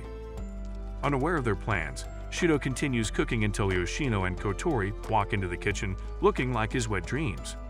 He immediately asks why they are dressed the way they are, and they tell him it isn't important, insisting that all they want to do is help him. They then grab his arms and begin pushing their padded melons against them, and that is when he realizes that Natsumi is behind it. He calls out to her demanding an explanation, and she comes out of hiding wearing a normal maid outfit. Upon seeing her, Kotori becomes annoyed and calls her a backstabbing bitch, because they had all agreed to wear swimsuits under their aprons. Natsumi tells her that she is too embarrassed to strut around in a swimsuit that highlights her non-existent curves, so Kotori tries to claw her face. Yoshino holds her back, but somehow, all three girls fall on top of Shido with Kotori lying spread eagle on his face. After changing to their normal clothes, the girls apologize to Shido, who in turn apologizes for making them worried. Kotori reminds him that he needs to be in a good state of mind, because they never know when Kurumi and a spirit named Devil will appear. Confused, Shido asks who Devil is, and Kotori tells him that she's an inverse spirit, known as the Spirit Hunter, and has been confirmed to be stronger than Kurumi. She further explains that Devil only shows up when a new spirit appears and always attacks them. She adds that if Toka and the others hadn't arrived on time to help Natsumi, she would have been toast. She then shows him a recorded footage of Devil, and Shido is surprised to see that it is Tobiichi. The next day at school, while Shido tries to deduce the reason Tobiichi became an inverse spirit, even though he saved her parents, Sensei Tame walks into the classroom. She announces that there's a new student, and Shido is surprised to see that it's a happier-looking Tobiichi. When she makes her way to the empty desk beside him, she stops and stares at him in surprise, which confuses him. During lunch break, Shido calls Kotori and informs her that Devil has just transferred to his school. Kotori asks how he's sure the person is Devil, and he promises to explain everything when he gets home. When he gives her Tobiichi's name, Kotori tells him that Tobiichi was once a member of the AST. However, it was around the time she retired from the AST that Devil started appearing, which makes her believe Shido is telling the truth. When Shido returns to class, he leaves a note for Tobiichi to meet him on the rooftop. During their discussion, she reveals that he resembles the person who saved her parents 5 years ago. When Shido mentions the date, Tobiichi mistakenly believes it was his brother who saved them, and she expresses gratitude for him. She shares that her parents died in a traffic accident 4 years ago, but she appreciates the time spent with them. When Shido asks why she joined the AST, she explains it's to protect others from spirits and prevent similar tragedies. She gets confused when Shido asks why she became a spirit. Before he can explain, the bell rings, signaling the end of the lunch break. Tobiichi starts walking away, but he calls out to her and says he wants to talk to her another time. Tobiichi assumes he's asking her out on a date and tells him she will think about it. During class, she slips Shido a note saying she's free on Saturday. Later, he finds himself asleep on Kurumi's lap and quickly moves away, startled. Kurumi then reveals she remembers everything from the old timeline. When Shido asks about the new Tobiichi's inversion, she suggests shooting her with a yad to uncover her past. At the same time, Tobiichi is searching for her hairpin on the stairs to the rooftop and hears Shido's voice, so she goes investigating. Upon seeing Kurumi, her eyes darken, and she mindlessly walks to the rooftop. Shido tries to talk to her, but she remains unresponsive. When Kurumi greets her, she transforms into her inverse form and commands her angel to attack, disregarding Shido's safety. After Tobiichi defeats Kurumi and she fades away, she returns to normal, but is unable to recall the events. However, she quickly composes herself and apologizes to Shido, saying that her mind has been going blank lately. She assures him that it's nothing to worry about and tells him that she will meet him on Saturday before running off. Soon after she leaves, Kurumi emerges from her shadows. She tells Shido that because of Tobiichi's reaction to her, it will be impossible for her to get close enough to shoot her with her yad. That night, Shido comes clean to Kotori and Rin, explaining everything that happened in the old world that led to the creation of the new world they were in. Rin analyzes the footage of Tobiichi's fight against Kurumi and says that she is certain that Tobiichi isn't aware that she is a spirit. She theorizes that when Phantom gifted Tobiichi her powers in the new world, her memories of the old world returned to her. The only reason she can't remember them now is because her memories were split in two as a self-defense mechanism. That is why whenever she senses a spirit, she loses her memories and turns into Devil. This prompts Shido to ask what can be done, and Kotori tells him that he has to make her fall for him and seal her. When she tells him to come up with a plan to convince Tobiichi to go on a date, Shido reveals that he and Tobiichi have plans to meet that Saturday, which surprises her. On Saturday, Shido and Tobiichi meet while Kotori and her crew observe from aboard Fraxinus. Although the crew presents Shido with 3 options, he decides to take Tobiichi to a love motel, prompting Kotori to scream at him to take her shopping. Ignoring Kotori's suggestion, Shido brings Tobiichi to a quirky store that the old Tobiichi would love.